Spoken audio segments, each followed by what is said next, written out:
Hey buddies, thank you for checking out this episode of More with Stumpo with me, the host, Matt Stumpo. So welcome if this is your very first time tuning in, and thank you so much for listening or watching as well if you're on YouTube. And if you're a reoccurring guest and you've seen a couple of my other podcasts before, at least one of them, welcome back and thank you so much. It really does mean a lot to me. Today's episode, I speak with Jason Ramey. He is a captain at Bargersville Fire Dept. He used to be the fire chief there as well for quite a number of years. So we talk about a lot of great discussion on the disconnect between the administration and the crews or companies. So I found this to be actually a pretty good episode. Like I really enjoyed talking to him about kind of the inner workings of the administration. And we discuss a lot of things. It actually gives me a little bit more respect for the people that are working in the office.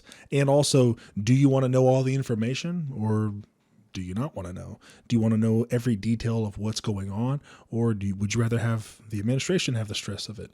There's things that are pros and cons of obviously being an admin, but we discussed that for about an hour and a half. Great discussion. And we also talk about the world of Jiu-Jitsu and the business that he runs and owns, the Franklin Jiu-Jitsu Club, which actually I do attend. I love going. I really enjoy it, especially for guys like me. You know, I was pretty stressed out, had a lot of anxiety, some depression kicking in, and that's really helped me just rolling around on the mat and getting folded up like laundry. So I'm not great. I'm still learning more. And I hope that you guys really enjoy this episode. And if you do, just let me know down at the bottom. Captain Jason Ramey. Hey, what's up? Sir, bring that mic in a little bit closer to you. Just about, you might have to scoot in. I hate that for you. No, that's fine. All right, perfect. Good. How are you doing, brother? All right, man. I'm good. Thanks. Doing good. Awesome. Yeah. Well, thanks for taking time out of your schedule, man, to come over here and chat with me for a bit. I'm excited to have you on. I've been wanting to have you on for a bit now. And, I forgot to switch it over. I'm already stupid. I've been wanting to have you on for a bit now. I've rolled a couple times with you at your gym. I'm actually a member of your gym. Mm-hmm. And I really want to talk about jiu-jitsu, but I also want to talk about your fire career. So let's quickly go over your fire career here in this Johnson County. Yeah, man, no problem. So, I mean, a little bit ago, I started at Nineveh when I was 14 as a cadet down there. My parents were both members, volunteer fire department. I lived in the area. Just something to do in the summers with some friends of mine, got into it. I enjoyed it. Took advantage of a lot of training back in the day then. So I hung around and did that all the way, through high school. I really enjoyed it. And then, but all the while, I always wanted to be a cop. I don't know why. It's just something I thought I wanted to be in the police field. So I joined the Army right out of high school. I left on my 18th birthday for basic training at Fort McClellan, Alabama for a military police school. So I did the 17 weeks, one station unit training, military police school there.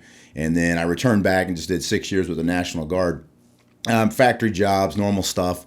But in the meantime, I returned back to the volunteer fire department at Nineveh where I lived. Continued to get some training and things. It was more, just helping the community, a hobby, if you will, versus any career. I still wanted to be a police officer. But I'd accumulated quite a bit of training, certification through the state in that time there. And then, so the city of Franklin, they did a hiring for police and fire, both separate processes. And I applied at both just because. And as it turns out, the fire department had openings first and called me. I was already certified, so I was able to start pretty quickly. They, of course, they didn't do an academy or anything, so was able to start rather quickly and get on the road or on the street right away, and just stuck with it from there. So started with the city of Franklin. I was there for 5 years total. I did 2 years under Mike Herron as a training division or training captain there. It was a captain's position. PIO, did the PIO work for Franklin for that time, and it was a busy time too at Franklin. A lot of fires, a lot of big fires and stuff going on back then. Yeah, and then so in the meantime, in 2000, I'd gotten hired at Bargersville as a part-time firefighter on their paid standby system. So that was 2000. I started in Bargersville in July, and then in October 2001 is when I hired at Franklin. So I was kind of doing both, working through both. And then as the opportunity came up, when Bargersville got their budget set where they were able to hire full-time, I was hired as a captain in 2006. So I came over there, again, myself, Mike Herron, Eric Funkhauser. We had a group, 3 captains, 3 battalion chiefs, and then the chief at the time were all hired together for the first full-time round. So went in there. In the meantime, I did work at White River Township as a part-time guy on the ladder for a few years. Then in 2000, I believe, I always mess this up. I think it was March 2010 or 2011. The chief's position was vacated and was made available. I honestly had absolutely no desire to do it. I liked what I was doing. I liked being a captain. A lot of factors went into it. But at the end of the day, the one thing that really kind of finally changed my mind, and I know I haven't told anybody this in a long time, but it's an interesting story. We attended Fairhaven Church, my family, and a lot of people from around here know John Kavanaugh and his wife, Swan Kavanaugh. He was with St. Francis, but worked for Rural Metro and all the local ambulance services. He was with Whiteland, I think, New Whiteland Fire for a while. But anyway, no one knew that I was even remotely considering putting in for that job as a fire chief. Again, it wasn't my thing. I enjoyed being a captain. I mean, not to sound arrogant, but I felt I was good at it. That's where I'm a hands-on street person. I'm a hard worker, and it just wasn't my role.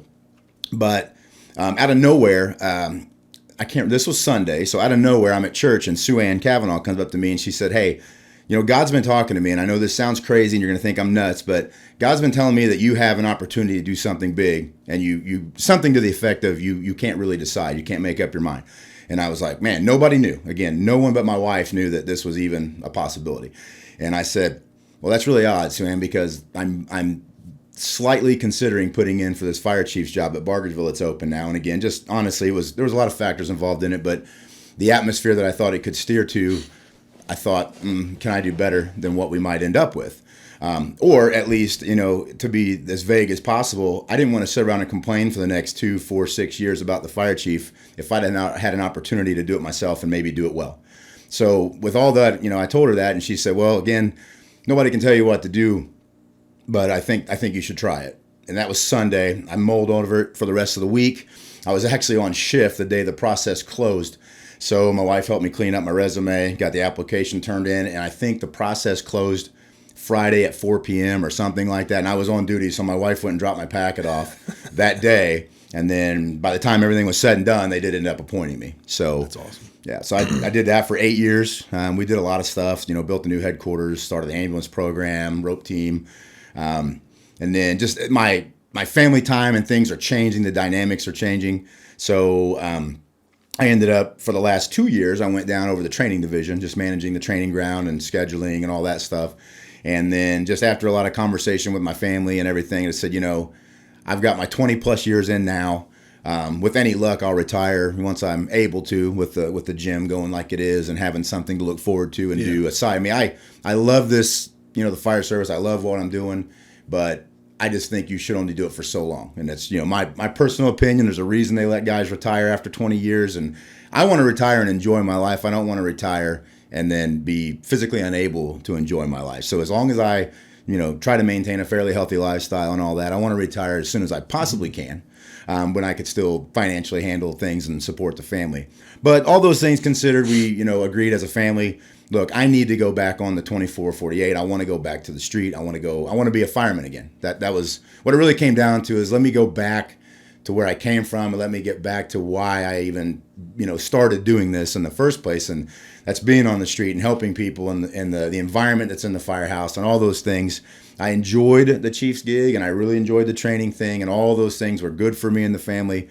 But when it's all said and done, what I'm doing now is what I should be doing. I believe that. So that's amazing, man. It's a story right there. So a lot of guys, and me included, when someone goes to the fire chief spot, I've got a couple questions relating to being in the administration, because I asked this question to Chief Jeremy Pell when I had him on a couple years ago. Sure. And there's always, it seems like, a disconnect between the guys on the street and administration. Yeah. So what do you think causes that? Well, I'll tell you what causes it. Well, in my opinion, I think it's somewhat necessary. And I say that because you've got two views of this, right? So if you go into administration and you want to be the fireman's fire chief and still sort of be a buddy, but you want to be involved and you want to still be hands-on. I tried that as the chief. I still made a lot of calls. I did home response. I was always careful, though. I never came in and took over anything. I never wanted to come in. I just honestly wanted to come in and observe and still have that piece of being a fireman. So whenever there was a good call or whatever, I would run in off duty or after hours and home respond and help out.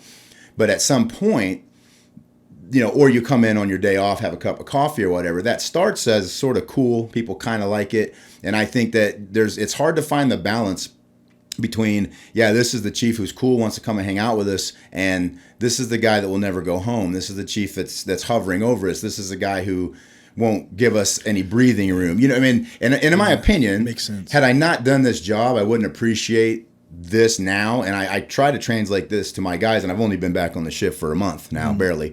But I understand what happens in administration. And when you got guys sitting around complaining potentially about, I can't believe this, or why would we do this, and why would that happen?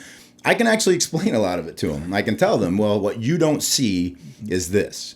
No, you don't have to like it, but let me explain to you a little bit of why administrators do what they do. And rumor mill stuff. Well, how come they didn't tell us all these details about this particular issue? Well, sometimes there's boards or city councils or attorneys or any other number of factors saying, don't say a word yet.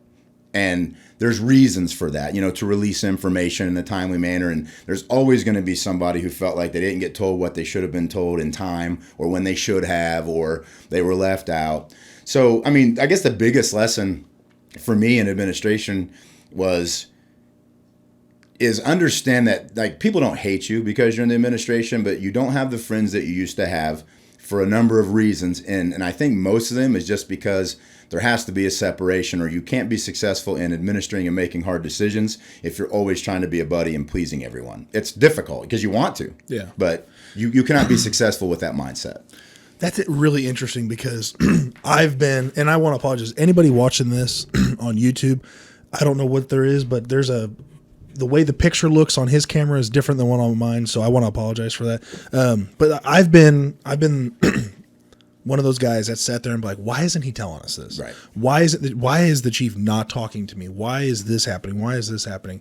And never getting an answer and feeling like this is just a poor administration that they don't want to communicate to their guys. And then obviously when you get more guys around and you're talking about that, it just gets amped up. Yeah, it is unfortunately, and like I said, I can appreciate it, because now I'm on this side of the wall, and but I hope that I continue to, from this side of the wall, be the voice of reason, so that, we're not going to have a mob mentality. On what I've told my guys is, if you don't like something, we're going to bitch around this table for a minute. We're going to get it over with, and then everybody good. Okay, you can complain. You've got to let it out, right? We're going to sit here and complain in our little cell. What we can't do is complain at shift change to the next group, and now that grows to the next group, and then it hovers and makes its way to the office. So if you want to tell a bunch of firemen don't ever complain about what's happening, then you are setting yourself up for constant failure. Too much time on our hands, and we're very opinionated, a lot of alpha males in the room. Everybody knows how to do it better.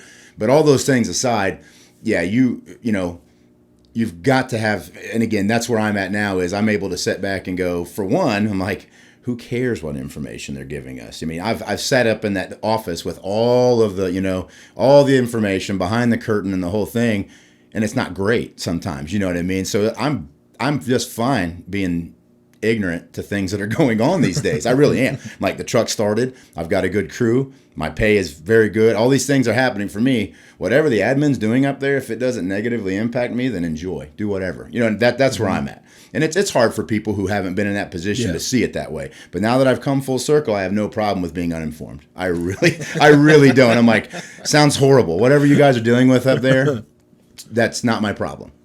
So it's hard, and until you've done it, it's even harder to accept that role. But now that's where I'm at. I love being where I'm at, and I don't care what they're up to.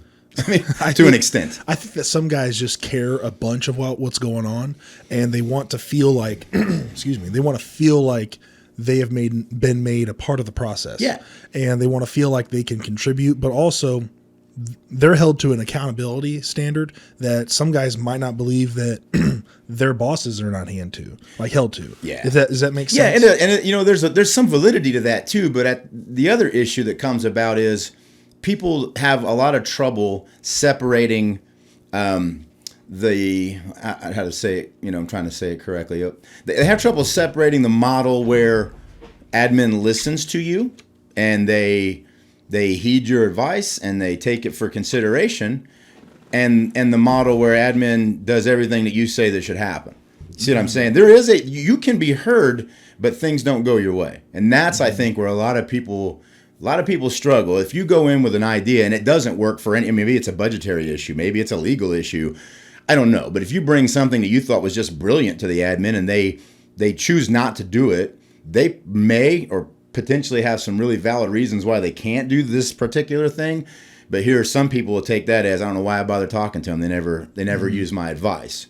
So that, to me, that's a little difficult too for people to understand all the dynamics that go into decision making, the factors that affect how you do what we do, is understanding whether am I actually not being heard, or my advice or my input just wasn't reasonable and valid or workable at this time. So that's a big thing, I think. So when you had your term of being fire chief at Bargersville, how did anyone ever approach you with an idea of like, hey, I see that you guys are doing this. Why don't you guys try doing this? Or have you ever had that happen? You mean like from the companies or whatever? From the companies. Yeah. Oh, I'm sure we did. I mean, I can't isolate a particular topic, but I mean, you'll find a lot of people that go, it's full of crap. But I actually do feel like I tried to take a lot because, again, I've always been very big on, if I don't know the answer, let me surround myself with people that do. I'm not so protective of my IQ that I can't say that somebody had a better idea than I did or something, we implement something. So I'm sure that happened. And I'm also equally sure that there were times when I couldn't do whatever was recommended. But I can honestly say that for the most part, if somebody came up to me, now the one thing I will always say is don't ever bring problems without solutions either. Because a lot of people come and drop a grenade in the room and go, hey, this sucks, fix it, and leave. If people came to me, I mean, the first thing I would do is, all right, sounds good. Give me your idea. Give me, how is it implemented, and let's see what it's going to cost too, because those are the things that you have to think about right away. And then we did a lot of stuff, and I think through that kind of format. So yeah, I mean, I like to think that I took a lot of feedback and implemented it, but again, you'll find people that say, nah, guy didn't listen to anybody. Guy was an ass. Guy didn't listen to anything. Yeah. Well, that actually leads into my next question that I was going to ask you was, how should somebody approach a fire chief or an assistant chief with a question about the integrity of the administration? Man, I tell you, first of all, it's going to depend on the person. It really will, because there are some people that they just don't want to hear it. Yeah, and I mean they don't want to be challenged, or they don't want to. And I was, sort of told I was wrong on a couple occasions, and they were right. The people who brought it up were right. And it stings when you got to step back and go, damn, yeah, he's right. That was kind of an ass in that situation, or I could have done that better or differently. So one of the biggest factors is know your audience. I mean, I wouldn't say never approach them, but you've got to be extremely professional, and it's important too that you don't bring something like that to an administrator having already, stirred up the beehive, because that's going to set the wrong tone as well. If you came into my office and I knew you'd already been out there stirring shit for, 2 or 3 shifts, my willingness to listen to what you have to say is going to be, I'm already sort of on guard as what's your tactic? Are you trying to trip me up? Are you trying to just, stir it up a little more? Do you genuinely have a concern you're trying to get to the bottom of? So I guess, it would be, it would definitely be more of a one-on-one thing, very professional. And I guess what I would recommend is, like, from the opening of the conversation, set out sort of ground rules. You know what I mean? Because most of us are or were friends at one point. So when that happens, you still got to be sure to go, hey, don't forget our roles here. But yeah, when we want to, somebody come and go, hey, I'd like to speak a little freely to you as a friend, you're kind of screwing this up. Well, that's a little different than, hey, all the guys think you suck at your job. So again, it's the delivery, the approach, and sort of set the parameters for the conversation up front would be my suggestion, Okay. So with that being said, do you ever think that there is a time where the guys should get together to talk to the chief or talk to the administration about what situation's going on? Yeah, absolutely. And honestly, the most obvious time, if you will, is when it starts to affect the day. I mean, when it's consuming the day, because I can tell you from experience, there are times when the masses honestly think that people are setting up in the front office just doing the dumbest things they've ever heard of for no good reason. And they are completely unaware that it's even a concern or a problem for people out on the street. I mean, you know what I'm saying? That happens, believe it or not. So every time there's an issue that is huge for the company level guys, there's a good chance that the chiefs don't even know that it's a problem. So one of those things is, bringing that awareness to them is huge. So yeah, that would be a time when, again, if it's a morale issue, if it's starting to break stuff down, I would highly recommend that the most professional way possible, you get it delivered. And I'll be honest with you, sometimes it's sort of pick your spokesman. You know what I mean? If you're looking at a group or a station or a shift, be careful who you send to deliver the message. That's actually a good idea. You know what I'm saying? I mean, because again, you'll just throw out names. If it's Matt Stumpo, who's always got a gripe, and now you want to go all of a sudden today, you want to be the voice of reason and the professional, to come and present something to the chief, right or wrong, there's already that, here he comes again. If, maybe find the guy, man, you're super reasonable. You don't cause a lot of problems. You're respected by the admin. Do you agree with what we're saying? And if that's a yes, I'm like, all right, could you help us bring that to him? Yeah. So I would say choosing your spokesman is going to be a huge factor as well. And it's also not, not a mob. You don't, like you said, do we bring everybody? That depends. There's been more than one occasion where people are like, oh, hey, let's all take our badges and rank off and talk to solve the problem. That doesn't last. In my opinion, doesn't. As soon as somebody gets offended on either side, we start to throw rank back on and forget that's, like I said, setting those parameters up front. But yeah, choosing your spokesman, I think, is a big deal. When you were in the office, were there ever a time when you forgot what it was like on the streets, and then you maybe have overstepped boundaries with the companies? Yeah, I would be lying if I said, no way, man, I never did that. I think maybe not forgot what it was like on the streets, but I focused more on what I was doing now, and at times didn't. I'll give you a good example. Like when you make shift changes, when you move people around, I literally looked at it from a service delivery standpoint, and I didn't consider for a second, because I'm up here now, I didn't think about how tight are these guys. Not that I didn't care about the dynamics of the shifts, but I was looking at skill, looking at seniority, and thinking of administering the department, and not really putting a lot of focus on the personal aspect of how important is this person working with this person when it comes to maybe even their mental health. Like we can't, everybody relies on each other as a crew. So the example I would give would be, I wanted to try to, as an administrator, move people around to have a more, maybe spread out some knowledge and skill sets, and really didn't care, honestly. I really didn't consider what does that do to the dynamic of the shift right off, because I was always like, look, we got to deliver the services. You guys will learn to like each other. So that would be the example I could think of that I know moving people around from a schedule and shift standpoint could have been done with a little more feedback and input from the officers, at least, than what I did. See, now that's really good to hear you say that, because now obviously we didn't speak about this beforehand. Yeah. But that shows a lot of thought behind the actions that you've done before, because I know that one of our previous fire chiefs that we had, that's the way they did things. It was the administration chose who you worked with.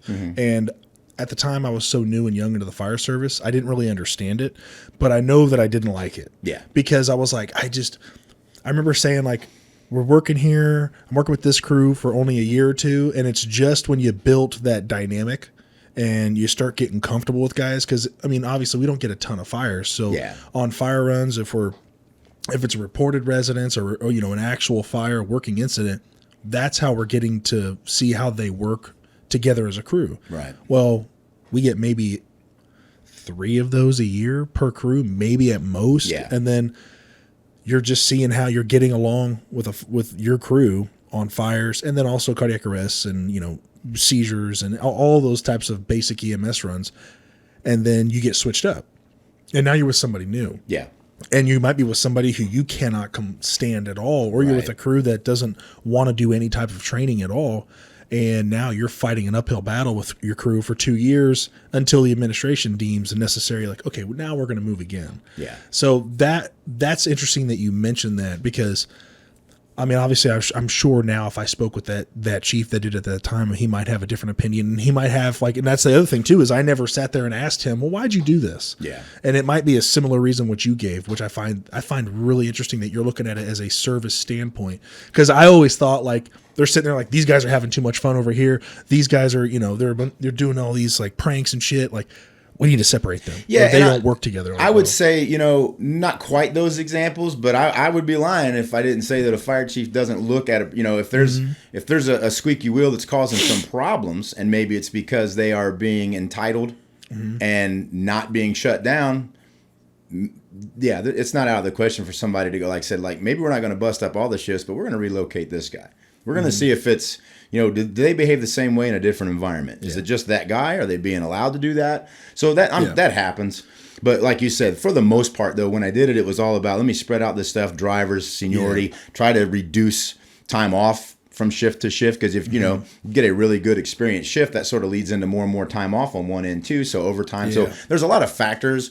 But did I ever just go, I'm moving people around because I can? No. But I also didn't adequately look at some of the other underlying benefits of keeping crews together. And there may have been times when just leaving them together would have outweighed the benefit to the department maybe that I thought I was getting by moving people around, but I'm not sure. Yeah, and that's something that you really can't quantify and put a number on anyways. I find that really interesting. Actually, I don't know why. Do you guys do a bid system now, or do you guys still? So in its infancy, sort of. We're getting into it, and it's kind of funny because I think, and again, I'm back, like I said, I didn't pay any attention to that last year because I was in training, do whatever. But now, I do recall them saying, so they did a bid. Yeah. But from the best I can tell, everyone bid right where they were.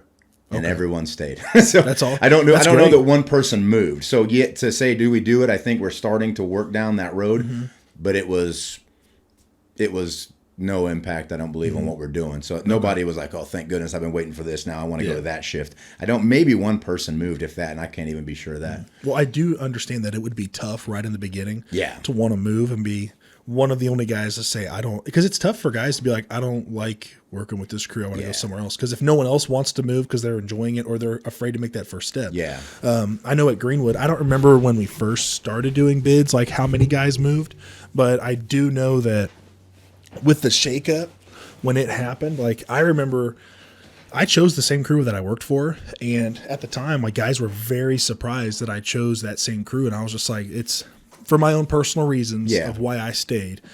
And I found it to be very conducive for my effective leadership role now that I have, and then taking in new guys when they do come in. Now we have 4 full-time guys that have bid to our house, which is phenomenal. Yeah. It's nice to be able to finally have a crew that I know is going to be there for a while. Actually, one of our guys is leaving. He's going to Somalia. Okay. He's in I keep calling it the United States National Guard, but it's just the Indiana Guard. Yeah, but it's whatever. Same team. Whatever. Same team. We're all here for one unit, But I do find that to be extremely conducive for the building blocks for a good crew, because I keep saying this and I'll always say this, but I think my crew is the strongest crew in Johnson County. Yeah, everybody should. Everyone should say that. 100%. Like you said, I'm sitting around. I've got 4 full-time, myself included, but 4 of us full-time on my engine. And even though, to be honest with you, I have more to learn than anyone else on the truck right now, coming back after all that time in the office. And it's just silly things. Like I'm going over, hey, yesterday our rescue just came back from being out of service for quite a while. Or not out of service. Rescue was at 54s while the ladder was gone. But long story short, we got our rescue back. And I'm like, oh, crap. I've been on the engine since I came back on shift January 10th. I forgot the rescue was coming back. So yesterday I was like, all right, remind me again, this hose reel's, this one doesn't work, but this one, you know what I mean? And I knew some of the details, but they're showing me right now far more than I'm showing them. And I'm just, people came up, what are you going to do right away when you come back at the house, Capt? I'm like, not a thing. Not a thing different. I'm going to come in and remember how to do it and get myself reacclimated to the job. And then we'll see but I don't have to do anything is the point. I've got 4, myself and 3 other really solid people in the truck. They're all full-time. So unless they're off, maybe we get a part-time guy. But I've got it pretty good coming back, again, starting over, if you will, on shift. I'm satisfied. I'm really happy with where I fell, when I came back. That's great. It's, what's your guys' shift change, like time? 7. 7. Yeah, we do the 7. What time do you guys get there? Weekdays I go to the gym at 4, Yeah. or I'm sorry, at 5, train till 6, and I shoot. So I'm on station by 6:30. Unless something happens, but I'm always on station by 6:30, get the fill in. And if the, lieutenant on C shift wants to take off, I'm like, yeah, man, you're good. I mean, the only thing I told my guys is if you want to let a guy go, that's fine. Everybody knows that works and how that works. But I'm like, you need to be run ready. So don't tell a guy to go and then be sitting around in your sweats and flip flops and all this crap, So that's my only hang up. If you're going to let a guy take off a few minutes early, then get dressed and be ready to go. So do you not like it when guys are in like partial uniform or street clothes for a little bit? So it's funny because people would probably, I'm all about once business hours are over, I'm going to be in my sweats and Crocs all night long if I can help it, right? And I will also say that a T-shirt is just as professional as a Class B if it looks good. It's the right, So I'm okay, and if it happens, it happens. But I do think that, for one, again, looking back from my time in the admin, there's a policy in place for a uniform. You should follow it. That's it. It's a simple one. So I would prefer that my guys are in their full uniform when we leave the building. Whatever that uniform is. I'm not a fan, and we're just now getting some night pants and things implemented for EMS calls. So I'm not a fan of bunker pants in somebody's home on an EMS call. However, I've done it a few times in the last couple of weeks because I'm in my sweats, and I'm kind of making that. Can I get out the door faster by throwing my bunker pants on versus changing back into my duty pants? What's better for the patient? So my preference would be you get in the proper uniform, but that is second only to doing the job. I've always found that interesting when I would get told, and obviously things are ran a little bit different at my firehouse, but I've always found it interesting when they say, put your bunker pants on when we're going on EMS runs into these houses. And I'm like, okay, well then I put my bunker pants on and I walk into the firehouse and I'm getting screamed and yelled at. Yeah. So when I do that, I'm like, what's this about? Like we could do it in people's houses. And they said, well, there's shit on it. There's carcinogens, there's this and there's that. I'm like, I wash my fire gear. Yeah. But if I'm walking into Kroger with this on, do you not think that the same stuff is falling off and tracking around the store? And that would be like you said. That's my argument against it. People do what you do. It's fine. But to see a group of guys walking around Kroger in their bunker gear, I don't like seeing that. I don't either. And again, I'm like, that's the instance where I might do it I might do it to go handle patient care or to go on a call. I'm doing something I'm not super fond of. But I have all kinds of time to determine I'm going to run into the store. Yeah. So back it up. Look, tuck your shirt in. But how many, that's to me, we make more impact a lot of times on people walking through Kroger than you do any other time, unless you're going out on a pub ed event. You go to the grocery store, you're out running some errands. That's where you're interacting with the public. Yeah. And they, do they know you look unprofessional? Sometimes, maybe not, but should you probably take every effort to look professional when you go out there? I think yes. But how many times does a kid want to come up and look at the truck while you're there or, whatever? So to me, you get a lot of opportunities, and those opportunities to me counter any of those, that small fraction of the public that's going to throw a fit because they saw the fire engine at the store anyway. Why the hell these guys going to go to the grocery store? Wasting my tax. They left the truck running out there too, and all that crap that we've seen and heard. Yeah. So if my point is, if you're going to go out and do that, then take a second to look professional while you're doing it. And again, like you said, we all know we're not banging out fires after fire, so our gear is pretty clean. Oh, it is clean. Whether we like it or not. But and even after fires, we do decon and we do wash it. But it's habit forming, I think. It's just don't do it. Don't wear your bunker gear anywhere but in a fire if you can help it, I do agree with that. And plus also, if we're going to be I have always made the argument of, if we're making the argument or making the statement of you don't bring fire gear into the firehouse because it's got stuff on it. Right. Don't do it into someone's house. Yeah. You guys have some nice homes in your city, town. It's Bargersville town. It's a district. A district. Yeah, we cover right. We've got you have quite a few things that you guys cover. But my district, we have everything ranging from $2-3 million homes to homes that are not as nice. Sure. Obviously the lower end, and we have high end and low end. We've got some of that as well. Yeah. You guys do have some really nice houses. Yeah, but it's right. Everybody, most people ask you where you work and you tell them, they're like, "Ooh, I drove through there. I saw." I know what you're. Yeah. But it's like we walk into these houses. I want to treat them the same. Obviously, some of the homes that are not as cleaned, you might want to wear your bunkers just because of the stuff crawling on the floor. Yeah, I mean, if it's a difference of you protecting yourself, correct. Now Correct. that's what it's for. So Correct. it's yes, I would agree. So do you think that some of the public would see? Because I've had comments made to me, and I'll tell you them after you reply to this. Do you think that it's okay to seem somewhat not as tucked in, gig line straight, hair slicked, which obviously no hair, right? Obviously you do need to be shaven for the seal on the mask, and that's protocol on that. But seeing not as like, if you have a t-shirt that's one of your department shirts, that's a shorter t-shirt, so it's not super long, but it's not just tucked in. Do you think that could be seen as, and even tattoos showing, as more relatable to the members in our society or our districts that would say that that's a more suitable look or comforting look to them that they can relate to?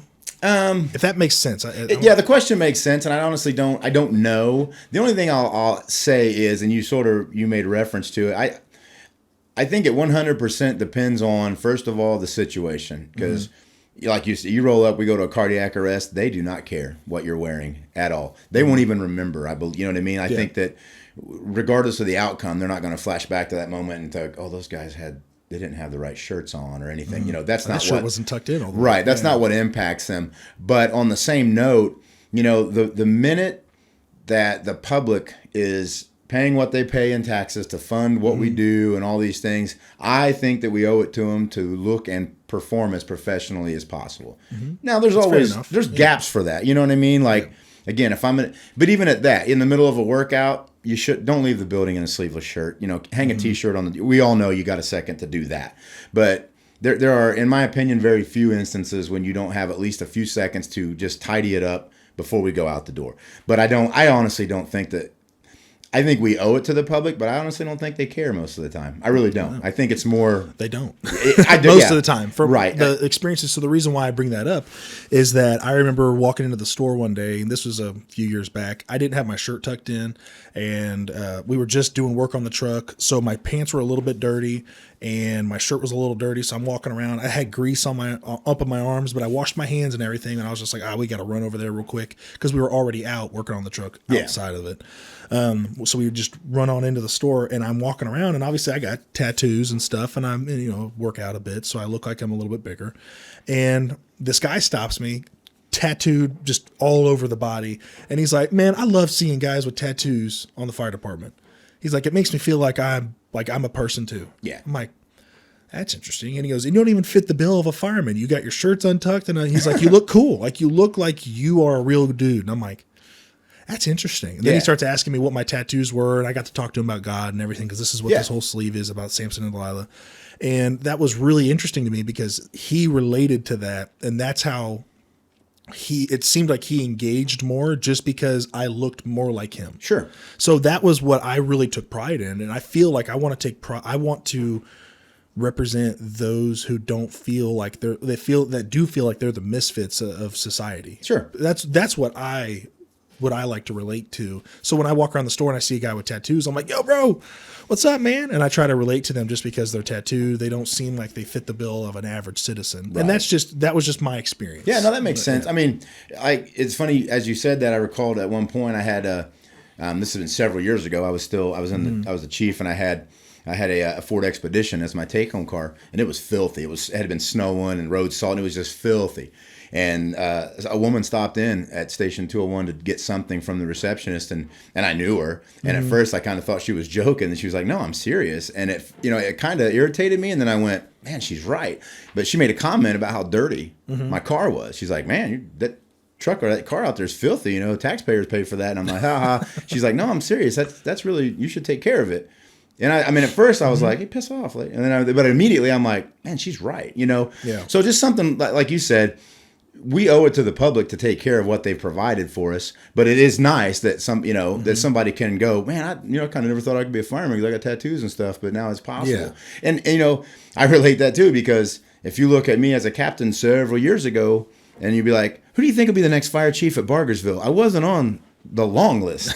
You know what I mean? So, like you said, being able to relate to people to go, and I say it jokingly. I'm like, "Oh, anybody can be the chief. I did it," but administration wasn't my strong point, and all those things. I had to learn and develop and take a lot of advice from people.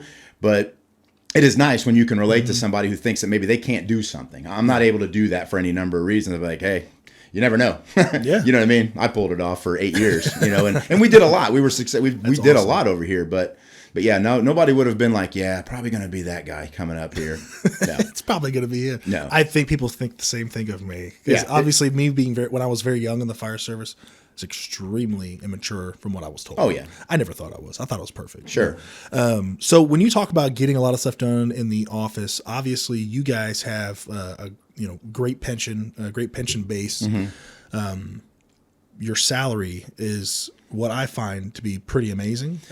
Yeah, and I tell you, the biggest. How did you guys get this accomplished? Well, so if number you'd one, if you'd like to say the numbers too, I would appreciate that. I honestly don't know them all as well right now. Okay. I could tell you. So, but what I can tell you is that the biggest jump we just got was all through the current administration. I always say I was like administration light. You know what I mean? Like, I was not even in the headquarters building up there doing the training thing, and I loved it. So people are like, hey, you're admin. I'm like, I mean, am I? But no, the current administration did an excellent job of getting the growth appeal and all those things done that really bumped us to where we are right now. Okay. Prior to that, I mean, when I first took over, it was like the county cut our budget because they just wanted to show us that they could. There was a lot of stuff. There was some animosity between the county and our district. And I had a lot of work to do to build relationships and to go out and show that we could be responsible. So that took a couple of years. And then all I did, I literally focused for the next few years on improving our benefits and trying to increase our base pay. But I always tried to show the public, here's what you're getting for this money. So we always tried to justify it. That was the biggest thing. But at the end of the day, the reason we have all the things that we have now benefit-wise is because, and this kind of goes back to my point earlier, again, not everyone, we all know that, but our population, constituents, and customers, if you want to call them that, they expect a certain level of service and they are okay with paying for it. We've gotten everything approved through every proper channel through the state, local government, all that, with little to no remonstration from the public. So as you said, the person living in a $40,000 mobile home expects the same service as a person in a $2 million home. Correct. And those fluctuations in property values sort of flow to that where we are to provide the funding for that. But, we have what we have because the public allows it. That's really what they expect it, they allow it, and they're okay with it. That's what it comes down to. And It does. Our board, when I was the chief, was always real good. They supported me and they backed me on everything, but because I always felt I could justify it and justify it thoroughly. They just now hired an EMS chief and a full-time fire marshal and, that's it at Bargersville. And for the 8 years I was in the chief's office, we increased our staffing on the street. And I could always honestly go to any government official that I was asking for budget increases and say, all of my increases go into service delivery. And not that code enforcement and all those other admin roles aren't important, but I focused for 8 years on increasing the street level staffing and service delivery. So I feel now that sort of helps set it up to where they are now able to add the admin. Yeah. But, I had never felt it was a good sell to add more admin staff that weren't actually physically hands-on delivering services. So that's what I focused on. And I think now they've taken from that and been able to really build what they're doing now and doing a good job of it. But again, the short answer is we have it because the public allows it. And they expect it, they allow it, and they're okay with what they're paying. Clearly. So something I've always said was, because I'd hear, what are you doing for the department? I don't like hearing that because it's not the department who I'm here for. Yeah. It's not, oh, thank you, said department for the reason why I have a job here. I turn to the citizens because I'm like, the ones that are coming in and out of this city, they're the reason why I'm here. Right. Because if they weren't coming in or if they didn't live here, I wouldn't have a job here. I'd be somewhere else. And so I'm always like, it's what's best for the citizen here. So and that's more of like I think about that more as a godly answer, because if I sit there and say my deity is the department, I will worship the department and do what I can for the department. If the department asks you to start, we could use COVID for an example, and they're saying check people's vaccination statuses, and we're going to treat the ones that are not vaccinated or that are vaccinated and ones that we're not going to treat the ones that are not vaccinated. That's not, oh, what's best for the department. It's like, no, you can't do that. You got to do what's right for the citizen, and everyone gets service. Not that they were doing that, because they were not doing that. Yeah. But that's just an extreme example that I think about, and my mind always goes to the extremes. Sure. So you brought up something earlier that I thought was interesting that you said that, because it's something that I've been reading in a lot of books, especially with strategy and tactics with Jocko Willink. You built relationships with the political figures in the county on the boards as well. So how important is it to build a relationship, and how did you go about doing it with the political officials? Well, number one was I was honest with them. I mean, when I first got in that role, I went to go meet people that I didn't know, and try, and when I say I was honest with them, what I mean is I would walk right in and be like, hey, I don't really know what I'm doing yet. You know, I mean, I don't. What I know is I know what this department needs, and I believe I know, the end game, or what I want to see accomplished in a pretty short time. Because again, before I took that job as the chief, I would sit back as a captain going, boy, if I was a chief, I would do this and I would do this, and here's the fix. Well, I thought I had some answers, and I had some, but it was number one, going in there and going, here's who I am. And I also tried to make it very clear that I'm not an ass kisser. That's not me.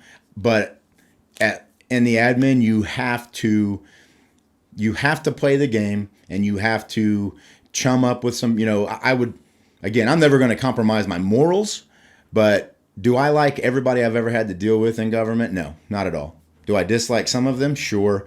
But was I able to professionally work with them to get accomplished what I needed to? Yes. And that was through just being honest. Like I said, I would just walk. I mean, for instance, like I said, my first year, they cut our budget $300,000 because it was the first year the county could do so. And I believe, say what you want, I think they did it because they wanted to make sure I knew they could.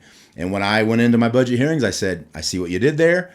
I understand what's happening. They're like, well, show us that you can be responsible and you can, maybe get that back. So I followed their rules. I did what they said. I came back a year later and asked for an additional appropriation of $300,000 to buy new Scott packs. And they went, sure thing. There you go. There's all your money back. Mm-hmm. So you can do that, or you can stand there and be like, I know what this place needs. Just give me my money. Mm-hmm.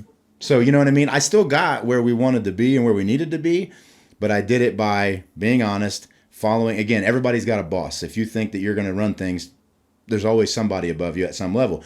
So, but building the relationship is being honest with them, letting them know who you are, what you stand for, what you're going to do, and sometimes even more so what you won't do. And I was very clear, like, I'm not going to compromise staffing or the quality of personnel that we have. I would rather have, just to be honest, I'd rather have 6 really good guys than 12 mediocre guys. So I was always that, just upfront and honest with them. But the other thing is, if you go to them and go, look, the whole city's going to burn down and everyone's going to die if you don't give me these 3 additional firefighters, they're immediately going to turn off to you and be like, this is gloom and doom and this is ridiculous. However, if you can go to them and go, here are the real consequences of not acting, and show some reasonable things that are just honest and not, like you said, apocalyptic, then they start to understand that you are, in fact, just working to try to improve things. Not necessarily, I'm not here to get the best of everything. I've got to get better than what I have. What would be some examples of good reasons to hire 3 more people? Good reasons to hire 3 more people? Instead of doing the doom and gloom, but giving real reasons why. I mean, honestly, you could the easiest example for us is we ended up turning, we turned our part-time ambulance service into full-time. And that was, we just went in and showed that, look, if we generate, or with the full-time service, it could generate this much offsetting income, the service delivery is this much better. And then the other thing we did was what you had, and this is, again, my opinion, and I think for the most part in the county, it's done fairly well. But if you only go for us as a district that deals with county government for funding, if you go in and show them just what this will do for your little chunk of the area, you might get it. But if you can go in and show that, again, and this doesn't, I hope nobody takes this to like be, demeaning at all, but when you show not only does what you're helping us do here benefit us, but what does that entity do for everyone around them? Then I think it really starts, if I hire 3 more people, that's not just 3 more people in Bargersville. That's another engine in Trafalgar or Whiteland or New Whiteland, when the tones drop, when those volunteer departments or paid standby departments are having a rough staffing day, that those, like, I mean, when I started at Bargersville in 2000, it would be me and one other guy sitting there looking at each other for 24 hours, like honestly hoping nothing happened, because I'm like, man, what do we do if something really go, you know what I mean? Back then it was like, cool shirt, neat trucks, but then we're like, oh my God, what if something actually happens? What if no one else comes in, or you know what? So it was. And so I appreciate where some of these departments are setting. I've been there. Again, I started as volunteer in Nineveh. I've worked paid standby at Bargersville with zero, little. I mean, I've woken up before at 8 in the morning at Bargersville only to realize that the guy that was working overnight left a little early. So I'm like, oh, I'm actually alone back in the day, So, but if you can show, just to back up a little bit, what is what's the benefit to not just you, but the community around you? It's a little bit better sell sometimes. But you'll have those people that come in and go, well, that's why should the Bargersville taxpayers help you send trucks to Trafalgar or wherever? Well, that's a simple answer, because what I can tell you is when I have a ripping barn fire in the middle of the night in the wintertime, they will absolutely send everything that they have in their building that they could possibly staff to come and help me. Now, do I provide the service to them more often than they do me? Maybe, but is it any less valuable when I need it? No. So to me, that's the biggest thing, is don't make yourself an island when it comes to budgeting, because for the county entities, I mean, cities, I've worked, like I said, City of Franklin, I understand how it is. So they are a little bit different, but not really. I mean, if you can show how this, like you said, everybody that you're going out to protect and serve during the day doesn't have a Greenwood address. I mean, you've got the mall and you've got schools and you got people coming from all over the place. So, does the taxpayer only get services where they live? No. So again, showing how that can be spread around to others, I think, is one of the big justifications, because nobody wants to hear this, but they're not overly concerned with ISO ratings anymore. Nobody is overly, if at all, concerned with, NFPA standards to go, well, if we do this, we can meet that standard. They're like, well, why didn't you say so? That's, again, it's when I say they, most, governing bodies, that doesn't change their day. Show them the real human effects of what you can gain from that truck or that additional 3 people, then I think you'll start to get somewhere. So tagging along with that for a department question, benefits for a department, do you see that as, this is a 2-part question. Sure. Do you see benefits to a department being a very good recruiting tool? Oh, I think so.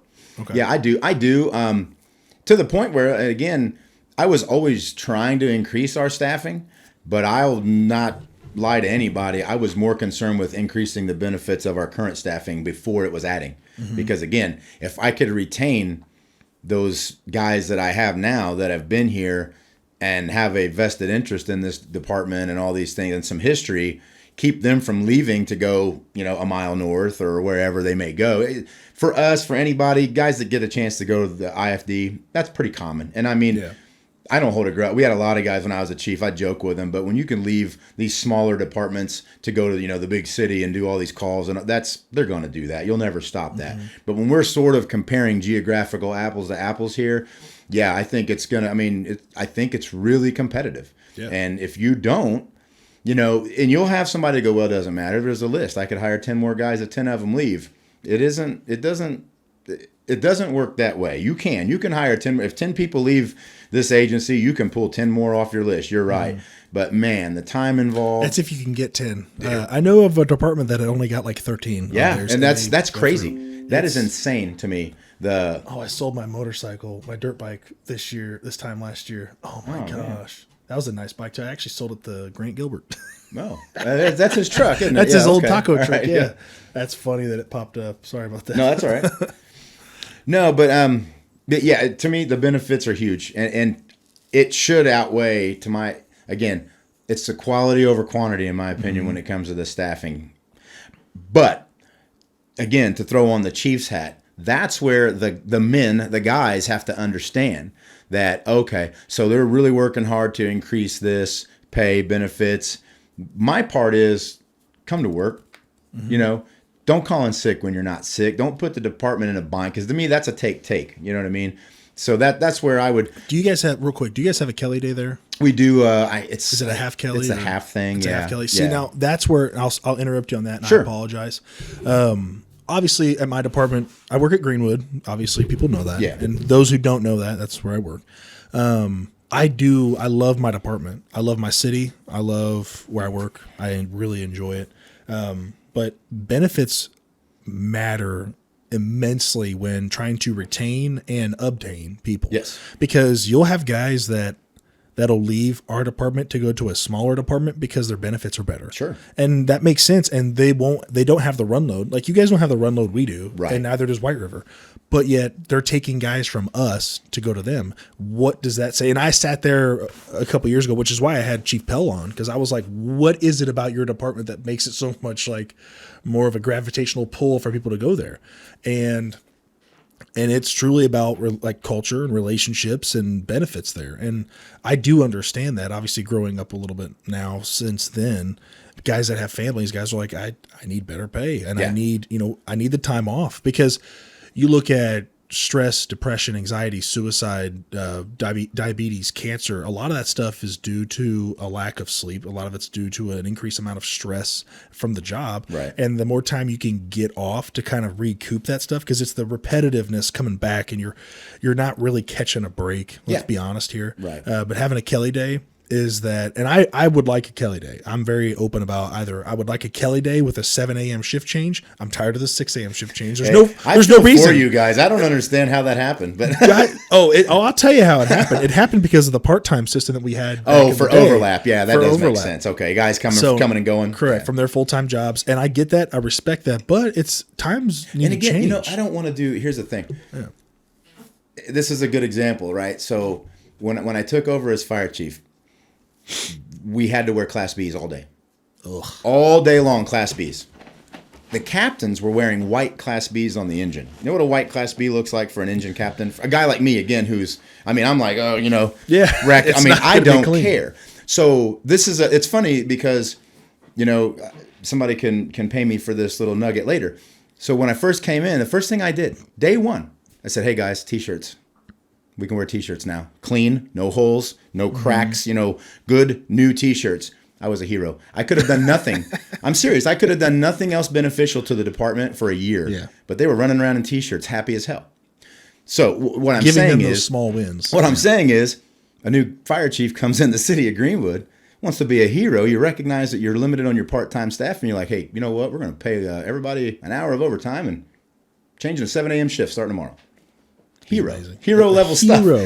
That would be amazing. Do it or don't. But I'm just saying those are sometimes that is one of the most cost-effective things you can do to boost morale, especially, like I said, kicking in a door, right? I come in as a fire chief and I was like, boom, put on t-shirts, man. These Class Bs are stupid. Now, when you go to the schools, when you do public events, whatever you're doing, let's button it up and clean it up. But we were supposed to be literally in Class Bs up in the middle of the night on calls even. That was your uniform. Yeah. And we were all like, you see, to me, so with my, I don't want to divulge too much information about how we run our firehouse. But with my captain, he lets certain things slide, but then he's like, but when he says, but you will do this, and I'm like 100%, because you give me the responsibility to make my own decision on what I should wear and how I should act when I'm running your shift for you when you're gone or when you're still here. 100%, I will bend over more that sounds bad. I will bend over backwards. Sure. So that way I'm following with what you're saying, because I respect that you're giving me the opportunity to make my own decision. I had this conversation yesterday, and I've told my guys, again, I've only been back on the shift for a little bit, and nobody take this as I'm looking for, I'm always trying to find the line. Yeah. But what I can tell you is I know a lot about our policies. I know a lot about our rule. I know a lot about employment law. I know from my 8 years in, I know more than I ever wanted to know about administrating the fire department. With that, what I've told my guys is, guys, wherever I am, if you stay right here, we're fine. I'm not going to break rules. I'm not going to do anything dangerous or stupid or, illegal. But like you said, on a uniform issue, am I in sweats at 3:30? It's not 4, if you see me and you're here, we're going to be fine. But when you start roaming around up here, that's where, like you said, if you get hooked up by admin for doing something wrong and I'm down here, I'm going to be like, man, that sucks to be you. But if you get hooked up for being here and I'm up here, I'm going to be in the office going, that's me. That's on me. I told everybody to go ahead and get into shorts for whatever reason, or, just to give an example. So you're exactly right. It's just stay right here. If I know the line, I know what we should do, what we can and can't do. So if you're always right there following me, then you're going to be fine. But when you start crossing lines and seeing, if you want to start finding your own boundaries around me, good luck. What is your idea on, let me make sure I asked the question I wanted to ask. Okay, I did. What is your idea on a possibility of having either a northern county fire department or a county fire department? Well, I tell you what, I thought about it for years, and here's, I've got a two-part answer. The first part is, it would be the smartest thing that somebody ever got accomplished if they could do this countywide. I think it absolutely would, for service delivery, for all those reasons. It would be the smartest thing anyone could do if you actually did it. However, everybody probably knows the biggest factors that you would find that would be counterproductive would be the tax rate that it would take to make it right. You know what I mean? Because what you should not do is, bring any of us down to a level to make it comfortable for everyone else. So Nineveh's tax rate is what it is. If we shouldn't bring everybody down to that rate to make it comfortable countywide, there would have to be a median. So finding what everybody is willing to pay for the service is a big deal. Then honestly, what's probably the even bigger issue is who's dad. I mean, honestly, that's what you think about it from. I don't see that as a problem. You really don't think it would be a big deal? I don't think that's a problem. And the reason why I say that, and here's my argument again, here's my reasoning, is who are you doing this for?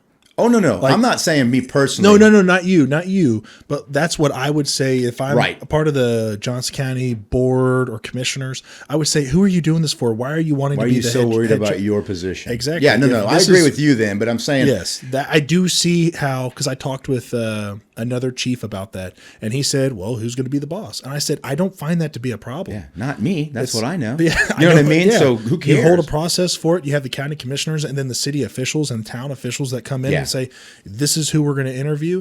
Obviously, you might have some buddying happening. It does happen. Sure. I disagree with it. But you get the guys to vote in and say, hey, this is who I think would be the best representative for the county.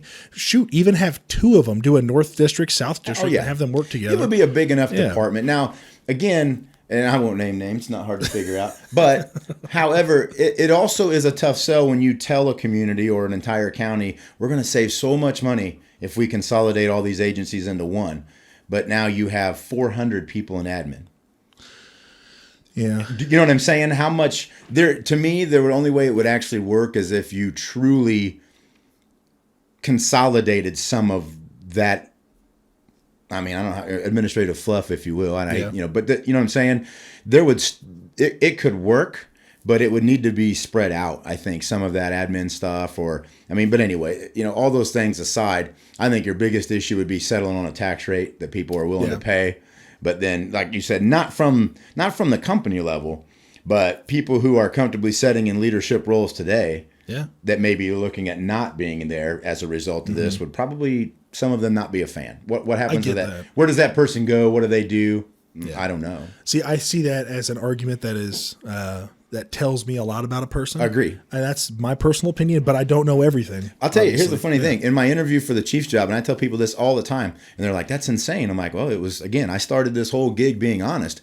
In my interview, they asked me, why are you the best candidate for this job? That's common. Everybody asks, like, well, why are you the best candidate for this job? And I swear to you, my answer was, I said, because I don't want it. And they're like, what are you talking about?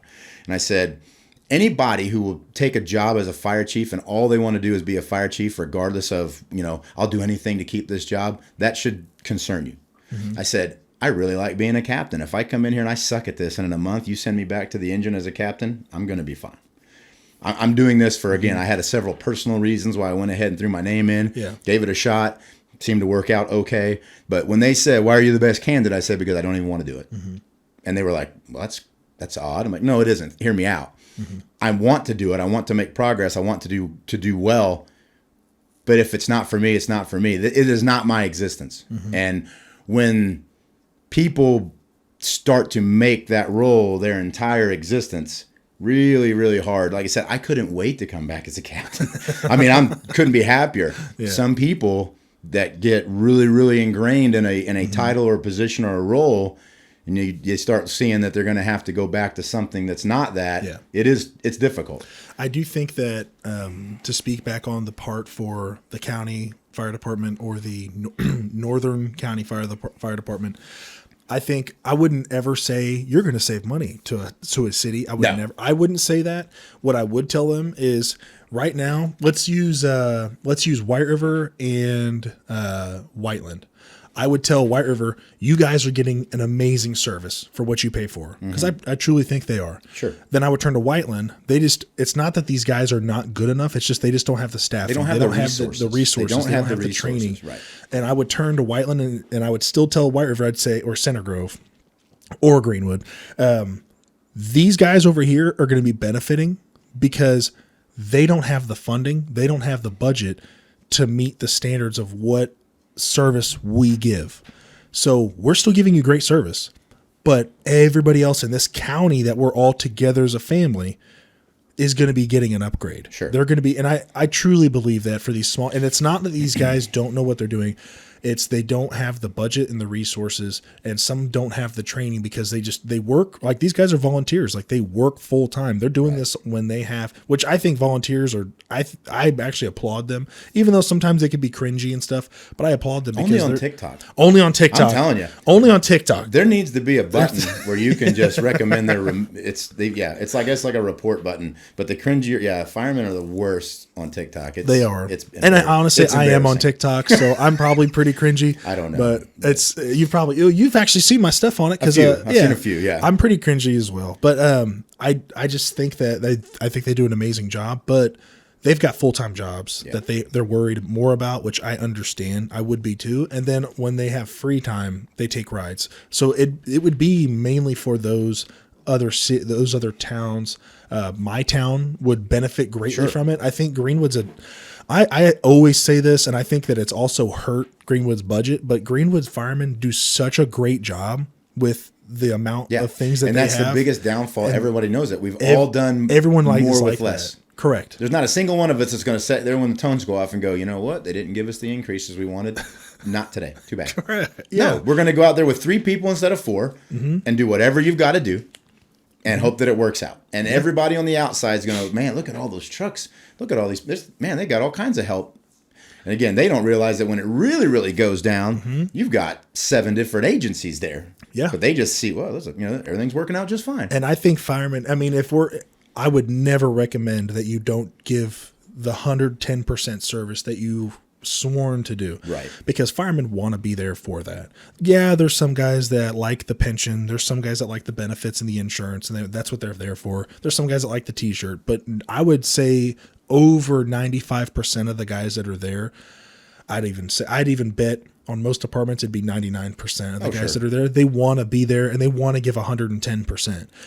But sometimes they screw themselves because they're doing such a great job with what they've got. When they turn around and say, hey, we need some more money, the city council or the commissioner board or whatever it is for a county or district board, they say, you guys are doing just fine. Right. Like, we don't see any issues here. It's like, it's because you're overperforming. And by no means am I saying to underperform, because do not do that. No, but if that's it would be noticed real quick. Exactly. Real quick. It would be noticed. So with that being said, like, how do you go about that and say, hey, our guys are overperforming and we need more people and more money? Honestly, it's just you vocalize at every opportunity you get. And that's what I did. I mean, anytime I went for a budget hearing, I made sure that I did it, in public. I always made sure to explain, look, this is what is unreasonably being accomplished by this limited number of people, because I would say we don't have a choice. You have a choice, but none of us are going to make that choice. So yeah, I was always vocal about that, and I always made it clear. But then again, the other thing is